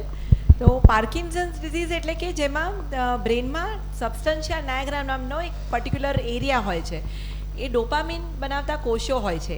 એ કોષો નાશ પામતા જવાથી ડોપામિન નામનું કેમિકલ ઓછું થતું જાય છે અને એના અભાવે જે ચિહ્નો જોવા મળે છે, ઇડિયોપેથિક પાર્કિન્સન્સ ડિઝીઝની વાત કરું તો એના ચિહ્નો શરીરની એક બાજુથી જોવા મળે છે કે જેમાં સ્લોનેસ એટલે કે બ્રેડિકાઇનેઝિયા કહેવાય કે દર્દીનું હલનચલન અને એને કાર્યક્ષમતા બધું ધીમું પડી જાય છે, એના ચહેરાના હાવભાવ ઓછા થઈ જવા તથા ધ્રુજારી એટલે કે રેસ્ટ ટ્રેમર એટલે બેઠા બેઠા હાથ કે પગનું ધ્રુજારી થવી, આ એક ચિહ્ન હોય છે. આ ઉપરાંત કડકપણું, એક જાતનું હાથ પગના અને ચહેરાના સ્નાયુમાં કડકપણું આવી જતું હોય છે. આ દર્દીઓને ચાલવામાં, બેલેન્સમાં પણ તકલીફ જોવા મળી શકતી હોય છે. આ ઉપરાંત કેટલાક નોન મોટર ફીચર્સ હોય છે કે જેમાં દર્દીને ડિપ્રેશન, હતાશા અનુભવે, એગ્રેશન આવે, ઊંઘની સમસ્યાઓ જણાય, હાથ પગ ખેંચાય રાતના ભાગે, જેને RLS કહેવાય. આ બધા મહત્ત્વના ચિહ્નો છે. તો મેઇનલી બ્રેડિકાઇનેઝિયા, રિજિડિટી, રેસ્ટ ટ્રેમર્સ અને ગેટ ડિસ્ટર્બન્સ, પોસ્ચ્યુરલ ઇન્સ્ટેબિલિટી, જેના પરથી અમે ક્લિનિકલી પાર્કિન્સનનું નિદાન કરતા હોઈએ છીએ. આ ફિલ્ડ બહુ ફેસિનેટિંગ છે કારણ કે એમાં નવી નવી જે ગોલ્ડ સ્ટાન્ડર્ડ દવા છે, સિન્ડોપા તો ખરી જ, એનું મેનેજમેન્ટ 2 રીતના થઈ શકે, મેડિકલ અને સર્જિકલ. તો મેડિકલમાં સિન્ડોપા કરીને, લીવોડોપા, કાર્બિડોપા કરીને જે એ મુખ્ય દવા છે જે જનરલી અમે 50 કે તેથી વધુ વર્ષની ઉંમરના વ્યક્તિઓ માટે રિઝર્વ રાખતા હોઈએ છીએ. પણ નાની ઉંમરે એટલે કે 40 કે 50થી ઓછી વયની વ્યક્તિઓમાં પણ પાર્કિન્સન્સ થઈ શકે. તો એના માટે જનરલી ડોપામિન અગોનિસ્ટ દવાનો ઉપયોગ કરતા હોય છે. પણ એ દર્દીના સિમ્ટમ્સની તીવ્રતા અને તબક્કા મુજબ અમે દવાનું ડિસિઝન લેતા હોઈએ છીએ. આ ઉપરાંત અન્ય દવાઓ જેમ કે એમેન્ટેડિન છે, ટ્રાયહેક્ઝિફિનિડિલ, COMT ઇનિબિટર્સ, આ બધા ટેકનિકલ અમુક દવાઓ દર્દીની સિમ્ટમ્સ અને તાસીર પ્રમાણે અમે યુઝ કરીએ. નવા સંશોધનમાં વાત કરું તો deep brain stimulation surgery, surgical therapy, તો એમાં જ્યારે એડવાન્સ પાર્કિન્સન્સ ડિઝીઝ એટલે કે દર્દી જ્યારે 5 વર્ષ કે તેથી વધુ વર્ષો હોય પાર્કિન્સન્સના, ત્યારે દર્દીને હલવાનું વધી જતું હોય છે, મોટર ફ્લક્ચ્યુએશન કહેવાય, પાવર વહેલો જતો રહ્યો દવાની અસર મોડી થવી, આવા મોટર ફ્લક્ચ્યુએશન જ્યારે થતા હોય, દવા જ્યારે બહુ સારી રીતે કામ ના કરતી હોય, ત્યારે આપણે એમને 3 ઓપ્શન આપી શકીએ. એક ડીપ બ્રેઇન સ્ટિમ્યુલેશન સર્જરીનો ઓપ્શન છે, એક લીવોડોપા કાર્બિડોપા ઇન્ટેસ્ટિનલ જેલ છે અને કન્ટિન્યુઅસ સબક્યુટેનિયસ એપોમોર્ફિન ઇન્ફ્યુઝન છે. આમાંનો option deep brain stimulation surgery અને એપોમોર્ફિન ઇન્ફ્યુઝન આપણી પાસે ઇન્ડિયામાં અવેલેબલ છે. ડીપ બ્રેઇન સ્ટિમ્યુલેશન સર્જરીની વાત કરું તો એમાં આ એક અવેક સર્જરી હોય છે.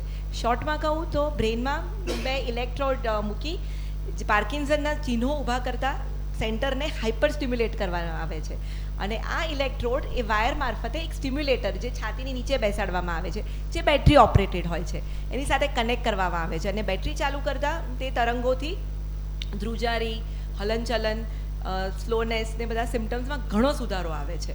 અને આ બહુ વર્ષોથી ચાલતી આવી પદ્ધતિ છે, પણ એમાં હવે રિસન્ટ એડવાન્સીસ બધા ખૂબ જ થયા છે, કે જેમ કે ડાયરેક્શનલ લીડ્સ બધી એટલી સરસ હોય છે કે આપણે જે દિશામાં જોઈએ એ દિશામાં કરંટ આપી શકાય, તેથી બેટરીનો ઉપયોગ વધુ પડતો ન થાય. એક સુંદર વસ્તુ છે. આ ઉપરાંત વાત કરું તો MR ગાઇડેડ ફોકસ અલ્ટ્રાસાઉન્ડ એ એક નોન ઇન્વેઝિવ પ્રોસિજર છે કે જેમાં અલ્ટ્રાસાઉન્ડ કિરણોની મદદથી દર્દીના પાર્કિન્સનના ચિહ્નો ઊભા કરતા સેન્ટર્સને સ્ટિમ્યુલેટ કરી શકાય છે. એ નોન ઇન્વેઝિવ ઓપ્શન છે. તો દર્દીના સિમ્ટમ્સ અને એના તબક્કા પ્રમાણે અમે આ બધા ડિસિઝન્સ લેતા હોય છે. અને હવે મિત્રો AI અને આર્ટિફિશિયલ ઇન્ટેલિજન્સને એના જમાનામાં હવે જમાનો છે ટાર્ગેટેડ થેરાપી, પર્સનલાઇઝ મેડિસિન, કે દર્દીને પાર્કિન્સન્સ છે પણ દરેક દર્દી અલગ અલગ છે, એની તાસીર અને એની પ્રકૃતિ પ્રમાણે દવાઓ અને એની થેરાપી અમે નક્કી કરતા હોઈએ છીએ. Thank you. બહુ સુંદર. પણ તમે બહુ સુંદર માહિતી આપી દીધી અને આપણા માટે એટલા માટે રિલેવન્ટ છે કે ઉંમર આપણા સૌની 65, 70, 75, 80 ક્રોસ થતી જાય છે. થેન્ક્સ ટુ સાયન્સ, કાર્ડિયોલોજીવાળાએ સ્ટેન્ટ નાખ્યા, બાયપાસ કરીને જીવન લંબાવી દીધું, કેન્સરવાળામાં 40-50% કેન્સર ક્યોરેબલ થઈ ગયા, અને એટલે ન્યુરોલોજિકલ ડિઝોર્ડર વધતા જાય છે. 65 પછી આવતામાં dementia, Alzheimer, Parkinson disease, cerebellar ataxia, motor neuron disease, આ બધા જે ન્યુરો ડિજનરેટિવ ડિઝીઝ છે એ જુદા જુદા સેલ લાઇન જે બ્રેનના છે ને ડિઝીઝ કરે છે, એમાંનો પાર્કિન્સન ડોપામિન પર અસર કરે છે. તમને આશ્ચર્ય થશે કે આપણું બ્રેન છે એ ઘણી રીતે ફંક્શન કરે છે. એક તો ઇલેક્ટ્રિકલ ફંક્શન છે, સ્ટ્રક્ચરલ ફંક્શન તો છે જ, બ્લડ સર્ક્યુલેશન એટલે વાસ્ક્યુલર ફંક્શન છે, પણ મૂળ બ્રેન તો કેમિકલથી ચાલે. આપણે બધા કેમિકલની ગેમવાળા છીએ.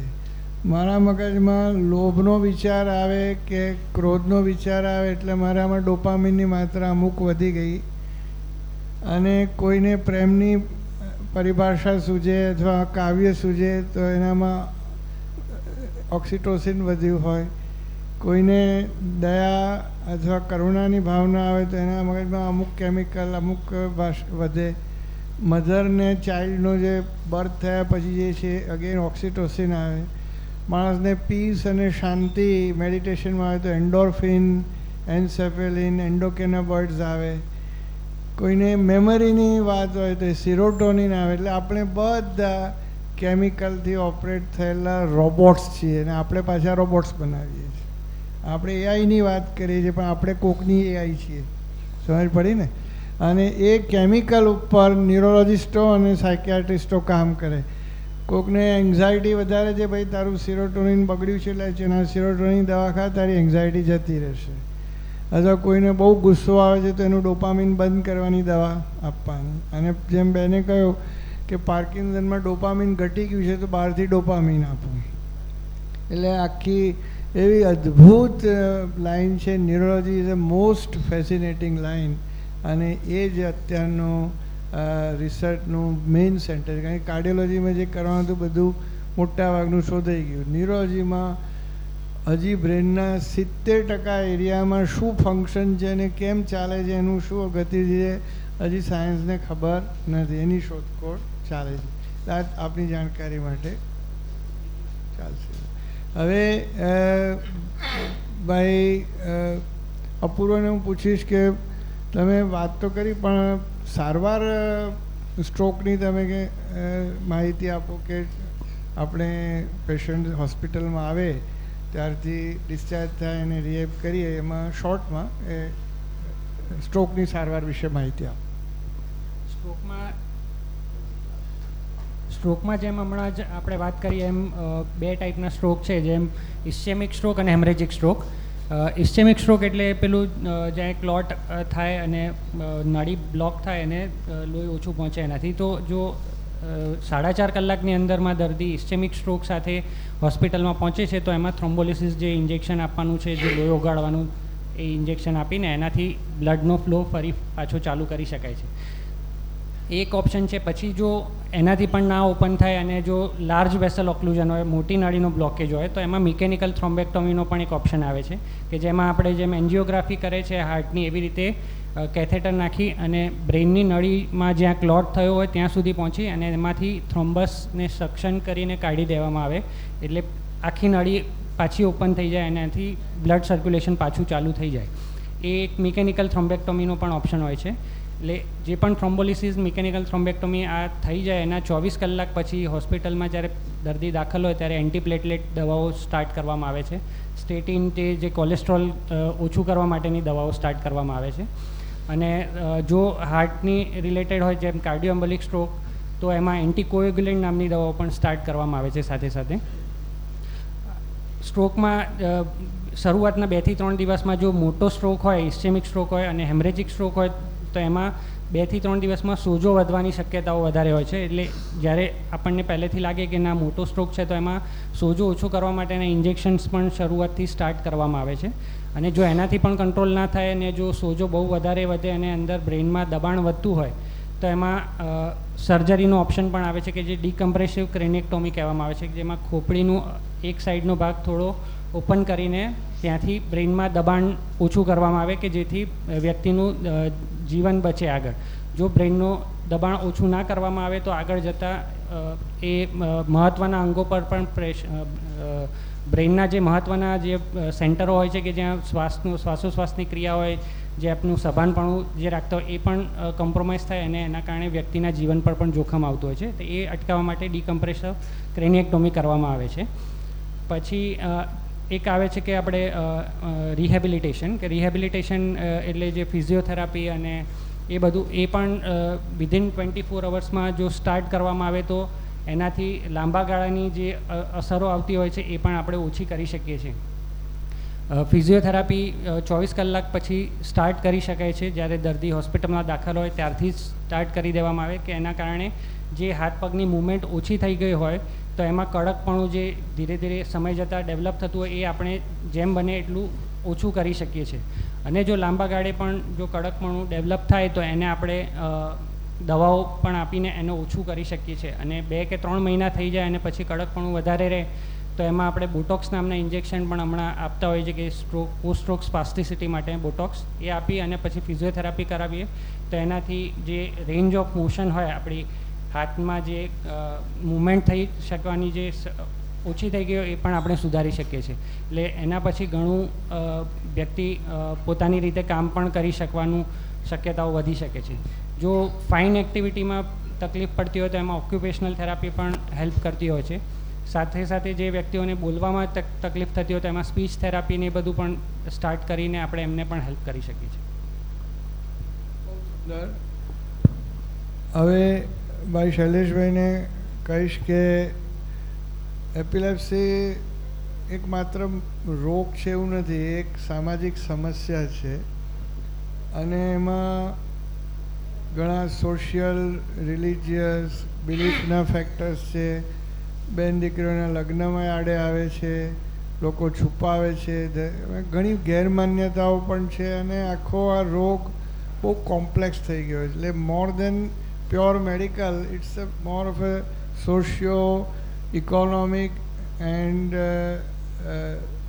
મોર of a challenge to the society. તો શૈલેષભાઈને પૂછું કે ભાઈ આમાં કઈ ગેરમાન્યતાઓ છે અને એના માટે આપણે શું કરી શકીએ? એટલે બેઝિકલી સાહેબનું જે કહેવું છે એ સ્ટિગ્માની વાત છે કે જે ગેરમાન્યતાઓ છે, જે મિથ્સ પ્રિવેલન્ટ છે સમાજોની અંદર, એને કારણે જે એપિલેપ્સીના પેશન્ટો છે એને સ્ટિગ્મેટાઇઝ કરવામાં આવે છે. આજે સમજો કે કોઈ વ્યક્તિને હૃદયની કોઈ બીમારી હોય અને બાયપાસ કરાવે તો જાહેરમાં કહેશે કે મેં તો 3 નળી બાયપાસ કરાવી, તો એ કેવો ખુશ થાય છે. પણ તમે કોઈ એપિલેપ્સીના પેશન્ટને એવું બોલતા સાંભળ્યો કે મને એપિલેપ્સી છે, વાઈ છે અને હું 3 દવાઓ ખાઉં છું અને મને સારું છે? કોઈ નહીં કહે, કેમ કે એ લોકો છુપાવશે, ફાઇલ ક્યાંક સંતાડી દેશે, ક્યાંય જાહેરમાં બોલશે નહીં. કેમ કે ઘણા બધા તમે જે વિડીયોમાં જોયું કે જ્યારે ખેંચ આવે ત્યારે વ્યક્તિ કેવી રીતે પછડાતો હોય છે અને કેવું ઝાટકા મારતો હોય છે, તો આવું કોઈ જોવે તો ગભરાઈ જાય કે આને શું થઈ ગયું. અને આવા એપિસોડ ચાલુ ઓફિસમાં આવે, બસમાં ક્યાંક આવે, કોઈ જગ્યાએ કામ કરતો હોય ત્યાં આવે, તો આજુબાજુના લોકોને બી ડર લાગે કે આને શું થઈ ગયું અને આને કંઈક વાગી જશે, પડી જશે, આમ થઈ જશે, તેમ થઈ જશે. પણ તમે જોશો કે 1 મિનિટની અંદર એ બધું પતી જાય અને પછી 4 થી 5 મિનિટમાં 10 મિનિટમાં પેશન્ટ પાછું હતો એવો નોર્મલ થઈ જાય. તો સમજો આ એવી કોઈ ગભરાવા જેવી બીમારી નથી, પણ જે રીતનું બિહેવિયર થતું હોય છે, પ્લસ આ બહુ કોમ્પ્લેક્સ સિચ્યુએશન છે. દરેક દર્દી પોતાની રીતે અલગ અલગ રીતે પ્રેઝન્ટ થતો હોય છે. અમુક વાર ખેંચના એપિસોડ વખતે દર્દી ગાળાગાળી કરતો હોય, બોલતો હોય, બૂમો પાડતો હોય, પણ એ બધું ટ્રાન્ઝિયન્ટ હોય છે. એટલે દર્દીને એમ લાગે કે વ્યક્તિને એમ લાગે કે આ માનસિક બીમારી છે આને, તો માનસિકના ડૉક્ટર પાસે લઈ જાય અને જાત જાતની દવાઓ કરાવે. પણ એ પણ એવું નથી. પછી ભૂત પ્રેત છે, વળગાડ છે, એ તો બહુ કોમન છે. ગામડાઓમાં તો એપિલેપ્સીના દર્દીઓ ભૂવા પાસે જ જતા હોય છે અને આવું ધૂણતા હોય ને આવું બધું કરે રાખે અને વરસ 2 વર્ષ કાઢી નાખે. પછી શહેરમાં જાય ને કોઈ ડૉક્ટરને બતાવે ને ખબર પડે કે આ તો સિમ્પલ કોઈ માયોક્લોનિક એપિલેપ્સી છે કે ટ્રીટેબલ એપિલેપ્સી છે, મગજમાં કોઈ નાની ન્યુરોસિસ્ટી સર્કોસિસની ગાંઠ છે કે જે તમે દવાઓ આપો તો મટી જાય છે. ઘણા એવા 70 થી 80% પેશન્ટ એવા હોય છે કે જેને ટ્રીટેબલ એપિલેપ્સી હોઈ શકે છે, પણ એ લોકો ટ્રીટમેન્ટ કરાવતા જ નથી. આવી રીતે જ સમય પસાર કરે છે અને 2-3 વર્ષ એમની નીકળી જાય પછી એની સારવાર કરાવીને કોઈ ફાયદો નથી થતો. તો આ બહુ કોમન પ્રોબ્લેમ છે. એ સિવાય એવું કહેવાય છે કે ભાઈ આ બીમારી આખી જિંદગી ચાલશે, પણ એવું પણ નથી. તમે એને પ્રોપર ટાઈમલી મેનેજમેન્ટ કરો તો ઘણી બધી એપિલેપ્સીની બીમારીઓ મટી શકે છે.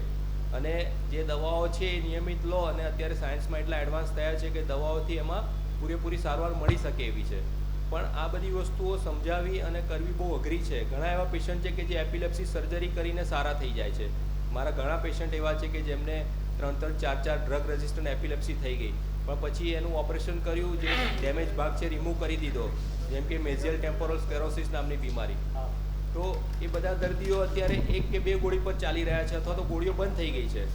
તો જે રીતે સાયન્સમાં એડવાન્સ થયા છે એ પ્રમાણે એવું કહી શકાય કે આ બધી જે ગેરમાન્યતાઓ છે તેમને દૂર કરી અને દર્દીઓએ આગળ આવવું જોઈએ અને એની સારવાર કરાવવી જોઈએ. Thank you. Before we few more questions, I will request Haley. She was talking about some recent therapy, surgical therapy of Parkinson. વિશ્વની મેડિકલ સાયન્સની કેટલીક અજાયબીઓમાંનું એક આ DBS સર્જરી છે. Can we have the volume, please? Do we have the volume?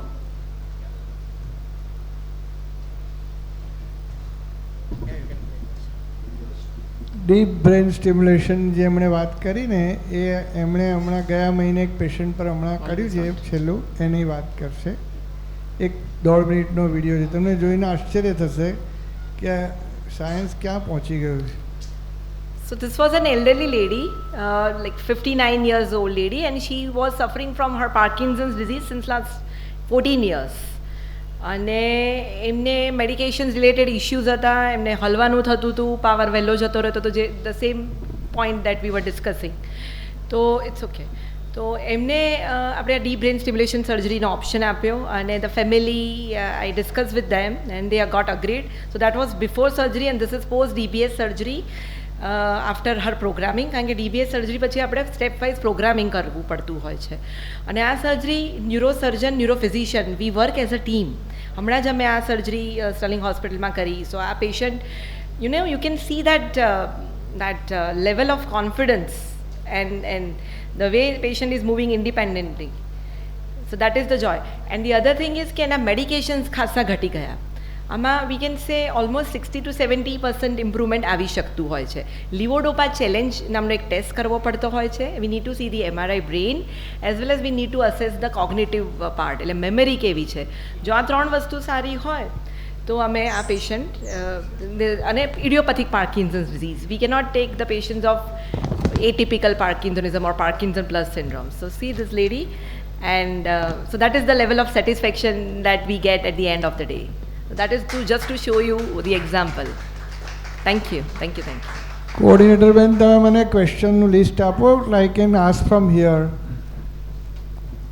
Some questions would be repetitive, so I would just to ask from here. સમય મળ્યો છે તો વચ્ચે હું એટલું કહું કે આ ડીપ બ્રેન સ્ટિમ્યુલેશન હવે એટલું બધું થયું કે ન્યુરો સ્ટિમ્યુલેશન એ બ્રેનની એક નવી લાઈન થઈ ગઈ. એક બાજુ દવાઓ, બીજી બાજુ સર્જરી, અને વચ્ચે વિધાઉટ ડુઈંગ મચ સીધું ન્યુરો સ્ટિમ્યુલેશન કરવાનું, જેમ કે પાર્કિન્સનમાં આવ્યો, કેટલાક મેન્ટલ ડિઝોર્ડર્સ લાઈક ઓસીડી ટાઈપના ડિપ્રેશનમાં લોકો કરે છે. એ ઉપરાંત હાર્ટનું પેસમેકર છે, યુરિનરી બ્લેડરમાં પ્રોબ્લેમ હોય તો એનું, એ રીતે સ્પાઇનલ કોર્ડ સ્ટિમ્યુલેશન છે, ચાલી ના શકતો એના માટે FES નામનું સ્ટિમ્યુલેટર છે, વિઝન માટેનું સ્ટિમ્યુલેટર છે, હિયરિંગનું સ્ટિમ્યુલેટર છે. મેં આપને વાત કરી એમ એલોન મસ્કની જે અત્યારે ચાલી રહી છે બધી રિસર્ચ, એ પ્રમાણે મેમરીથી માંડીને ઇન્ટેલિજન્સના ઘણા એરિયામાં આ લોકો કામ કરે છે કે આ બધી વસ્તુ બ્રેનને સ્ટિમ્યુલેટ કરો, સર્જરી પણ નહીં, દવાઓ બી નહીં, વચ્ચેનો રસ્તો. અને this is a very fascinating science. એટલે આપણામાંના ઘણા નેક્સ્ટ 10-15 વર્ષ જે જીવી શકીશું એ બધા એવું બધું જોશે કે જેની માનવજાતે કદી કલ્પના નહીં કરી હોય. આપની પાસે ક્વેશ્ચન? સતીશભાઈએ પૂછ્યું છે કે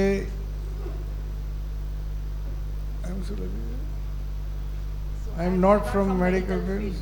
And so my basic question is how to identify patient if required psychological treatment or neurological. Very good question.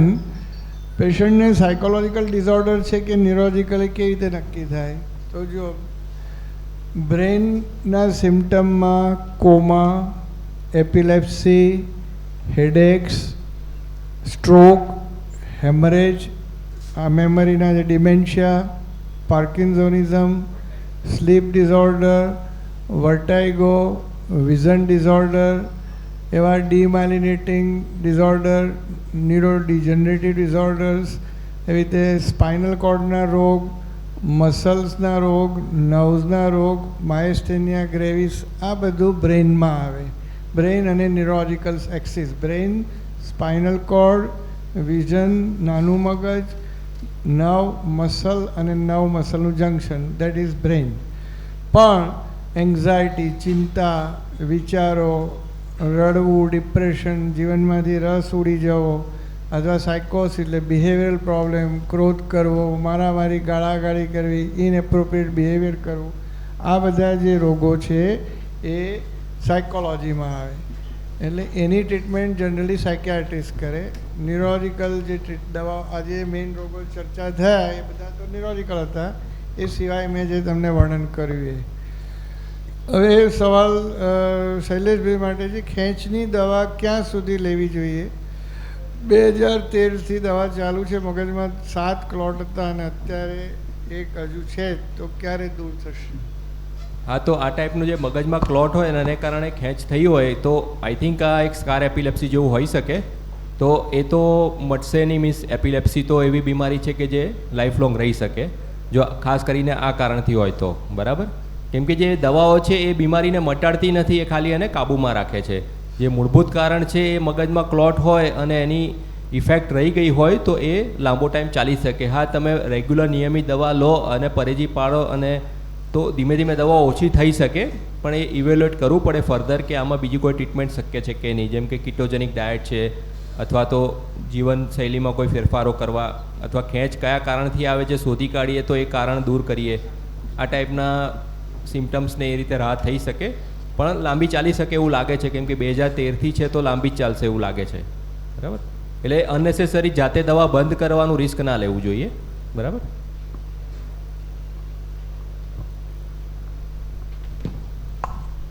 કેટલા ટકા પાર્કિન્સન છે એવું જાણવા મળે ક્યારે સર્જરી કરાવી?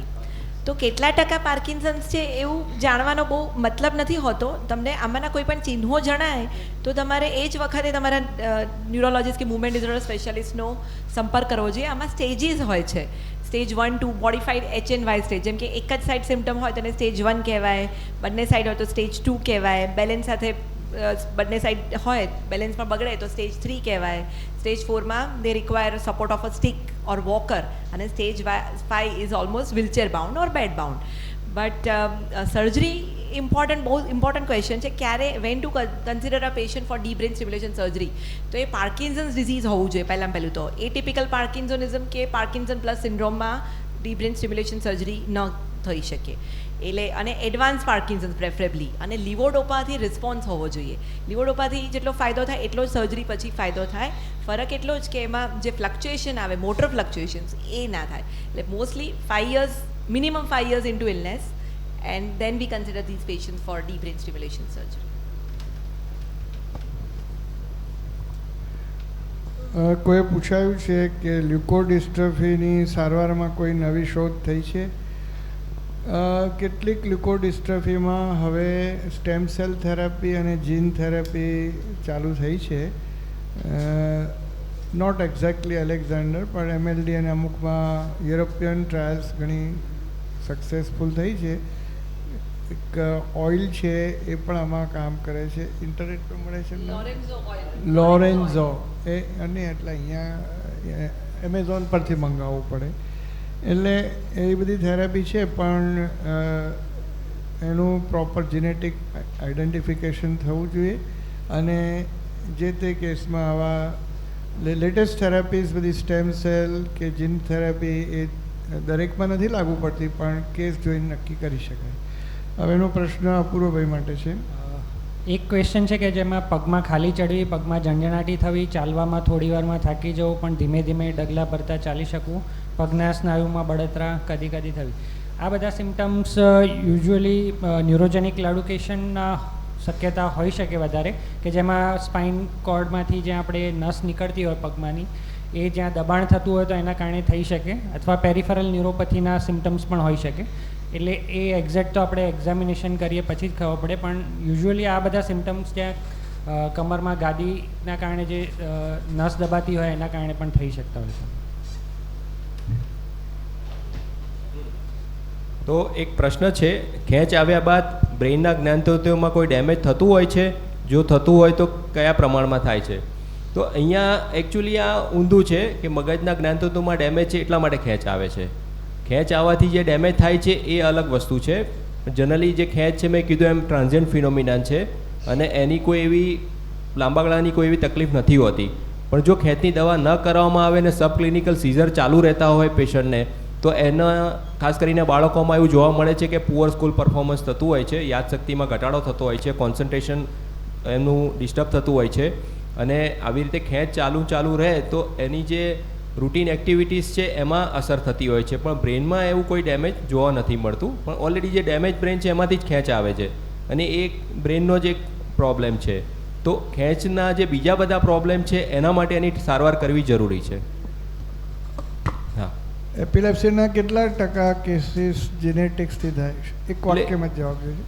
હા, તો 5 થી 10% પેશન્ટમાં તો જીનેટિક જોવા મળતું જ હોય છે, અને ઘણા ડિટેલ જીનેટિક સ્ટડી હવે ઉપલબ્ધ થયા છે. એટલે રિસેન્ટલી એવી ઘણી બધી જીનેટિક એપિલેપ્સી શોધવામાં આવી છે, અને ડે બાય ડે દર મહિને કંઈક ને કંઈક નવા આર્ટિકલમાં એવું બતાવે છે કે આ જીન્સને કારણે આ એપિલેપ્સી થાય છે, આ જીન્સને કારણે આ એપિલેપ્સી થાય છે. તો આ સંશોધનો બધા ચાલુ જ છે. પાર્કિન્સનની વાત કરું તો ઓલમોસ્ટ 10 to 15% ઓફ ધ કેસીસમાં જેનેટિક કોઝ જોવા મળે છે, અને એમાં mainly young onset Parkinson's disease, એટલે જેમાં લેસ દેન 50 yearsની એજમાં જો પાર્કિન્સન્સ થયું હોય તો જીનેટિક કોઝ, અને અથવા તો ફેમિલીમાં કોઈને હોય તો ખાસ જીનેટિક કોઝમાં જવું જોઈએ. અને એટલા માટે ઇમ્પોર્ટન્ટ છે કે now people are more into gene base therapies. There are certain genes like for example LARC2 છે, GBA2 છે, તો એમાં જીન હોય તો એમાં લાઈક એમ્બ્રોક્ઝોલ નામની નવી દવા છે જે આ પર્ટિક્યુલર જીનમાં કામ લાગે છે. એટલા માટે જીનેટિક્સનું મહત્ત્વ બહુ છે, અને એટલે જ પર્સનલાઇઝ મેડિસિનનું ઇમ્પોર્ટન્સ ખૂબ છે ન્યુરોલોજી. સ્ટ્રોકમાં પણ એવી જ રીતે જીનેટિક્સનો પણ રોલ છે કે 10 થી 15% પેશન્ટ જે યંગ સ્ટ્રોકના હોય છે એમને વાસ્ક્યુલોપથી જે છે એ જેનેટિક ડિસઓર્ડરના કારણે થતી હોય છે. અને જેમ લાંબા ગાળે જેમ દર્દીઓને હાઇપરટેન્શન અને ડાયાબિટીસ છે એ પણ જો વારસાગત આવે, અને યંગ એજથી જો ડાયાબિટીસ હાઇપરટેન્શન હોય તો એમને પણ રિસ્ક ફેક્ટર વધતું હોય છે. બહુ સુંદર. હવે ખરેખર પ્રશ્નો ઇન્ટેલિજન્ટ ઓડિયન્સ છે, એટલે એક પ્રશ્ન એવો પણ છે કે આર્ટિફિશિયલ ઇન્ટેલિજન્સ અને machine learning has any role to play in prediction or occurrence of seizures?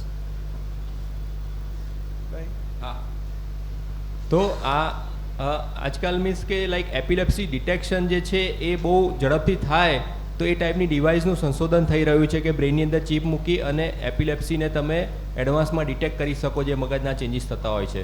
તો એને ત્યાં તમે એને અટકાવી શકો, લાઈક વેગલ નર્વ સ્ટિમ્યુલેશન. આ એક ટાઈપની એવી ડિવાઇસ છે કે જે એપિલેપ્સીને એડવાન્સમાં ડિટેક્ટ કરીને એને કંટ્રોલ કરી શકે છે. તો આના પર સંશોધન થઈ રહ્યા છે. અને એ સિવાય જે સિમ્યુલોજી ડિટેક્શન છે કે એપિલેપ્સી કઈ રીતે સ્ટાર્ટ થઈ અને કયા અંગમાં, મેં જેમ આ એક વિડીયો બતાવ્યો કે જેને ફિગર ઓફ 4 અપિયરન્સ કહે છે, તો આ રીતનું જે સિમ્યુલોજી સ્ટડી છે આર્ટિફિશિયલ ઇન્ટેલિજન્સથી થઈ શકે અને લેબની અંદર અથવા ડ્યુરિંગ વિડીયો ઇજી જે એપિલેપ્સી થતી હોય છે એના સ્ટેપ બાય સ્ટેપ ડિટેક્ટ કરીને આપણે જાણી શકીએ કે મગજના કયા ભાગમાં આ હોઈ શકે છે અને એનું પ્રોપર ઇન્વેસ્ટિગેશન થઈ શકે, તો એ ભાગને ટાર્ગેટ કરીને આપણે એની ટ્રીટમેન્ટ કરી શકીએ. તો ડેફિનેટલી આર્ટિફિશિયલ ઇન્ટેલિજન્સ ને મશીન લર્નિંગનો તો ફાયદો મળવાનો જ છે. એ સિવાય જે EEG છે એનું એનાલિસિસ પણ એનાથી તમે વધારે સારી રીતે કરી શકો અને એના પરથી જે નાના નાના ચેન્જીસ પણ EEGમાં તમે ડિટેક્ટ કરી શકો. તો ડેફિનેટલી આ બધા સંશોધનો કામ કરી જ રહ્યા છે. એટલે 2-3 એપ હવે આવી છે. એમાં એક તો મારો ફ્રેન્ડ ગગનદીપ લુધિયાણા છે, એણે એના ઉપર કામ કર્યું છે અને હવે રિવિઝન એપ પણ બનાવી છે. એટલે there are some ways how we can predict before few hours or maybe few minutes, but that can help patient from prevention of injuries. Nowadays there are wearable devices like smartwatches which people with epilepsy they can wear and it can detect so is in dementia પણ એપિલેપ્સીમાં તો ખાસ કે પેશન્ટને પહેરાવ્યું હોય અને it ડિટેક્ટ્સ actually ઇક્ટલ heart rate વધી જાય જ્યારે સીઝર આવવાનું એના થોડા વખત પહેલાં અને એના પછી એ ડિટેક્ટ કરી શકીએ. એટલે પ્રેસ કરે બટન અથવા તો પેશન્ટને ઘણા લોકોને ઓરા એટલે ખબર પડી જાય તો they can press the button. આપણે જોયું છે કે શૈલેષભાઈએ ઇલેક્ટ્રિકલ બ્રેન અને ઇલેક્ટ્રિકલ ડિઝોર્ડર એટલે એપિલેપ્સી લગતી વાત કરી.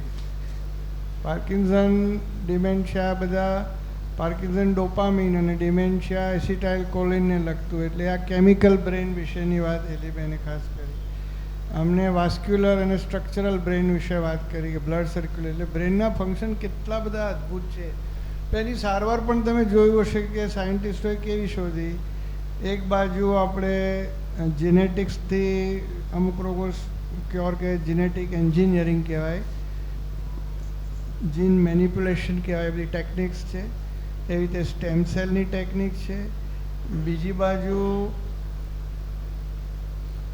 ડીપ બ્રેન સ્ટિમ્યુલેશન, ન્યુરો સ્ટિમ્યુલેશનની આખી નવી નીકળી. આ બાજુ તમે જુઓ તો આખું artificial intelligence, machine learning, robotics અને કોમ્પ્યુટર બ્રેન ઇન્ટરફેસ, આનાથી આખી ટ્રીટમેન્ટની ચર્ચા થઈ અને એમાં ઘણા રોગોમાં આપણે કરી રહ્યા છીએ. આ બાજુ રિહેબિલિટેશનની અંદર એટલી બધી ટેકનિક્સ આવી રહી છે કે એકવાર ડેમેજ થયો પછી એ સુધરી શકે. દાખલા કે છેલ્લે અમેરિકા કોન્ફરન્સમાં ગયો, ત્યાં એક પેશન્ટ પથારીમાં સૂતું હતું, એને ઇલેક્ટ્રોડને સ્ટિમ્યુલેટર લગાડ્યા હતા. પછી જેવું ઓન કર્યું સ્ટિમ્યુલેટર, એ પેશન્ટ જે હાલતું ચાલતું નહોતું એ પોતે પથારીમાં બેસ્યું, એની રીતે પેશન્ટ ચાલતા ગયા ને પાછા આવ્યા. Another patient was not speaking, સાહેબ એને સ્ટિમ્યુલેટર મૂકેલા એટલે એ આંખમાં જોઈ, કોમ્પ્યુટરમાં જુએ અને ફીડબેક આવે ને એનાથી એનો વોકલ કોર્ડ પર ઇનપુટ આવે ને એ કુડ સ્પીક ફ્યુ વર્ડ્સ. એટલે આ બધું એક કોઈ પરિકથા જેવું લાગે પણ આ બધું થઈ રહ્યું છે.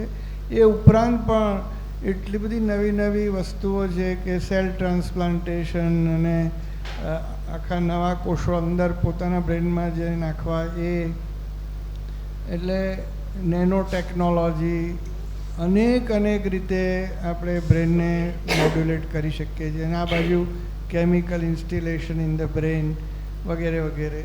એટલે ન્યુરાલિંકની મેં વાત કરી, એ જે ઇલોન મસ્કની આખી નવી જે આખું એના ફાયદા કેટલા છે તો આપણે જોઈ રહ્યા છીએ, પણ એના ગેરફાયદા આર્ટિફિશિયલ ઇન્ટેલિજન્સના કેટલા આવશે તો સમય જ કહી શકે. હમણાં વાંચ્યું મેં કે એક રોબોટ બીજા 24 રોબોટને ચોરી કરીને લઈ ગયો. તમે બધા વાંચ્યું હશે. પહેલા દિવસે 12ની વાત આવી, પછી ખબર પડી કે ના આ તો રીઢો ચોર છે, બીજેથી 12 લઈ ગયો છે. So this is what is going to happen in front of us. હવે છેલ્લા 1-2 સવાલ પછી આપણે પૂરું કરીએ ભાઈ અપૂર્વ માટે. સાહેબ એક વાત, આજથી લાઈક હમણાં જ મારે લાસ્ટ વીક એક પેશન્ટ હતું. હવે તમને નહીં માનો, આજથી 200 વર્ષ પહેલાં બ્રોકાસ નામનો સાયન્ટિસ્ટ હતો.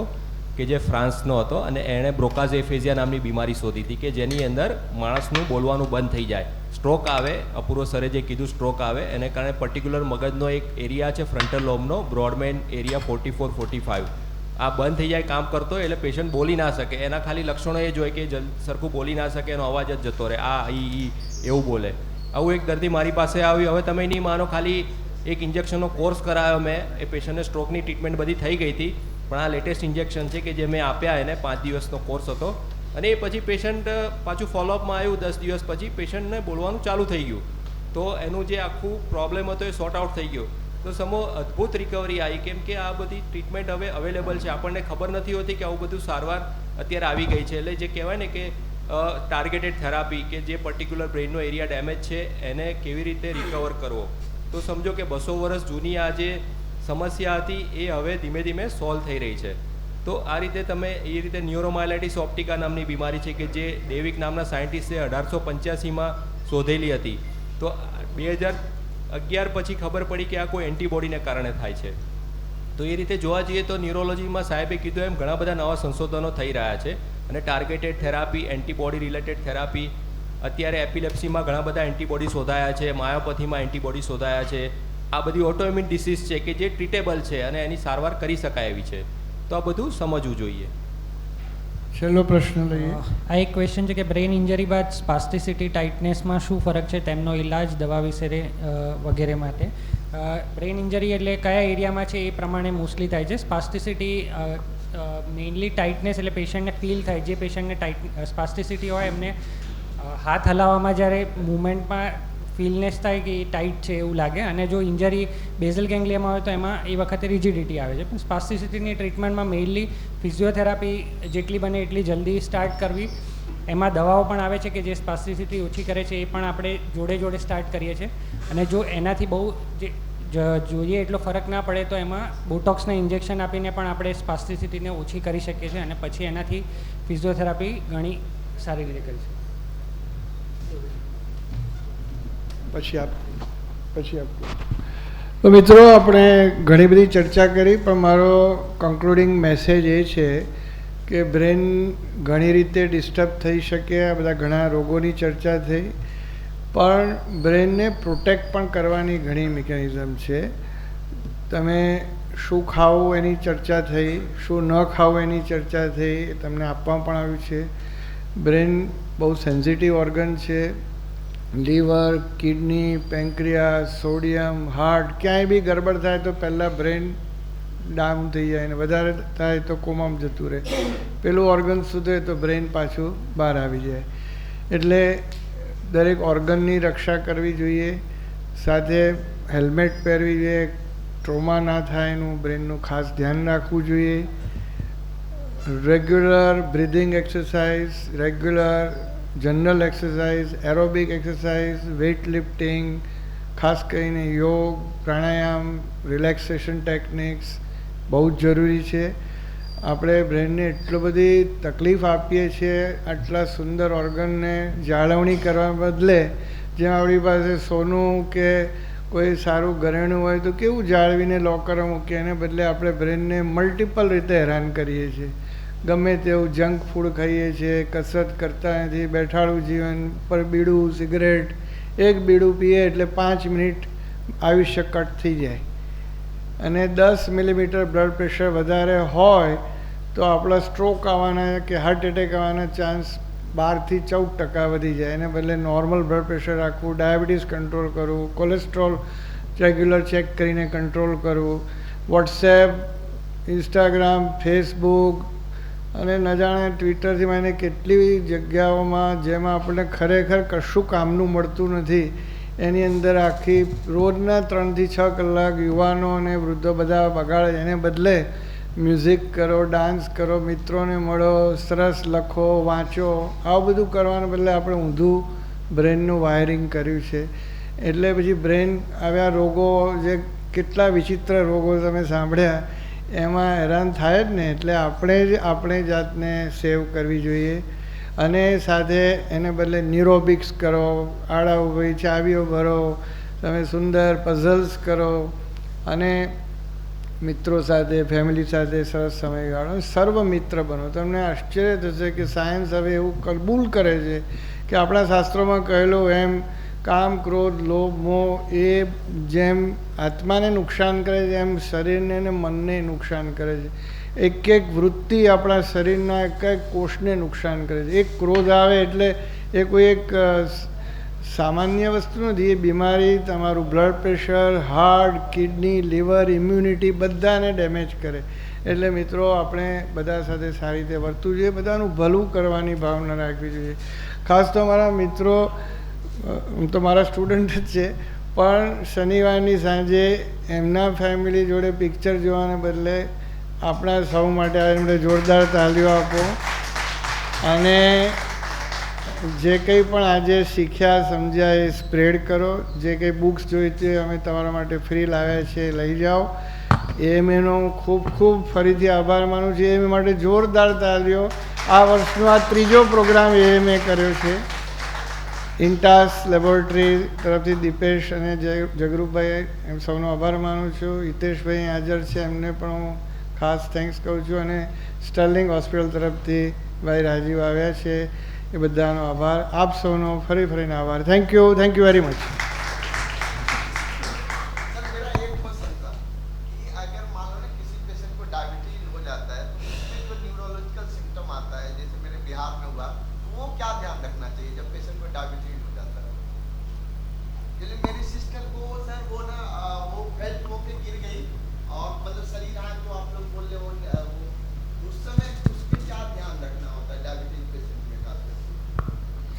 डायबिटीज, सॉरी एक मिनट लेता हूँ. Diabetes is not one disease, it's a multi organ disease. Diabetes से 5 चीज़ तो सीधी जाती है. आँख की डैमेज जिसको रेटाइनोपैथी कहती है, जिसके विज़न हो सकता है कि डायबिटीज़ कंट्रोल नहीं है तो विज़न चला जाता है. किडनी में डैमेज से नेफ्रोपैथी, जो आज रीनल ट्रांसप्लांट होते हैं उसमें से 30 to 40% डायबिटीज़ और 40 to 50% बीपी के कंट्रोल नहीं होने की वजह से होता है. तीसरी चीज़ न्यूरोपैथी, डायबिटीज़ की वजह से नर्व को डैमेज होता है. बड़े डिजीज़ में हार्ट अटैक और स्ट्रोक, वो दोनों डायबिटीज़ की वजह से बहुत फास्ट डेवलप होते हैं. हार्ट की नलियाँ और ब्रेन की नलियाँ. इसके अलावा मेमोरी का जो रोग है, डिमेंशिया, डायबिटिक्स डिमेंशिया कहते हैं उसको. शरीर की एक एक नलियाँ जहाँ पे है वहाँ माइक्रोवास्कुलर डैमेज होने से, ब्लड सर्कुलेशन डैमेज होने से, लीवर में फैटी लीवर से लेके किडनी के अलग रोग होते हैं. ब्लड सर्कुलेशन डैमेज होने से पाँव में गैंग्रीन का चांस होता है. इन्फेक्शन के रिकवरी नहीं होने से उससे भी, क्योंकि डायबिटीज़ वाले को शुगर मीडियम में सब जंतु जो इन्फेक्शन वाले हैं वो बढ़ते हैं, तो वो इन्फेक्शन कंट्रोल नहीं होते, सेप्टिक होता है. मतलब डायबिटीज़ को हर तरह से चेक करना, कंट्रोल करना चाहिए. और डायबिटीज़ ऐसा नहीं कहता है कि मैं आ गया हूँ चलो मुझे ट्रीट करो. हमें रेगुलर चेकिंग करना पड़ेगा. ये ब्लड प्रेशर, कोलेस्ट्रॉल और थायराइड 4 साइलेंट डिजीज़ है, चेकिंग के बिना मालूम नहीं पड़ता. और एक बार हुआ तो एक्सेप्ट करो और प्रॉपर ट्रीटमेंट करो. ठीक है ना? या ये जो अंतिम चरण है इसमें मेरी आधी जिम्मेवारी रिस्पेक्टेड डॉक्टर सुधीर भाई ने अदा कर दी है.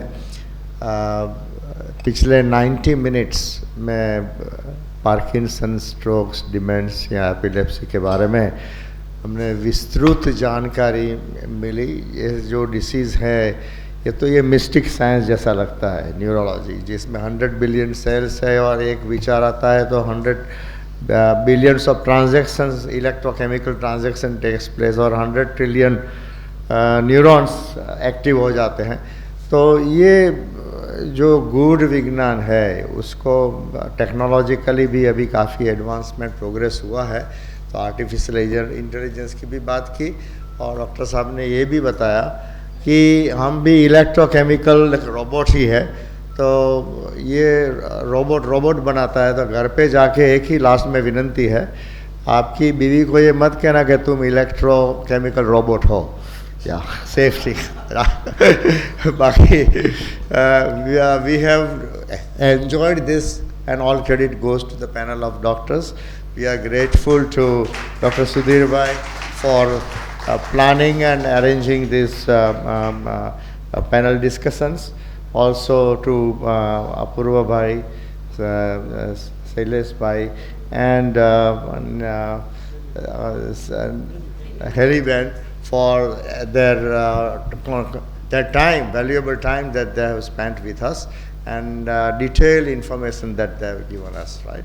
Thank you very much. And आप सबका आपके बिना तो ये प्रोग्राम ही नहीं हो सकता था. तो आपने सैटरडे इवनिंग को ये जो आपका पर्सनल समय निकाल के आप इधर आए हैं और इतना रस जताया है, तो आप सबका हम आभारी हैं. Thank you very much. Thank you.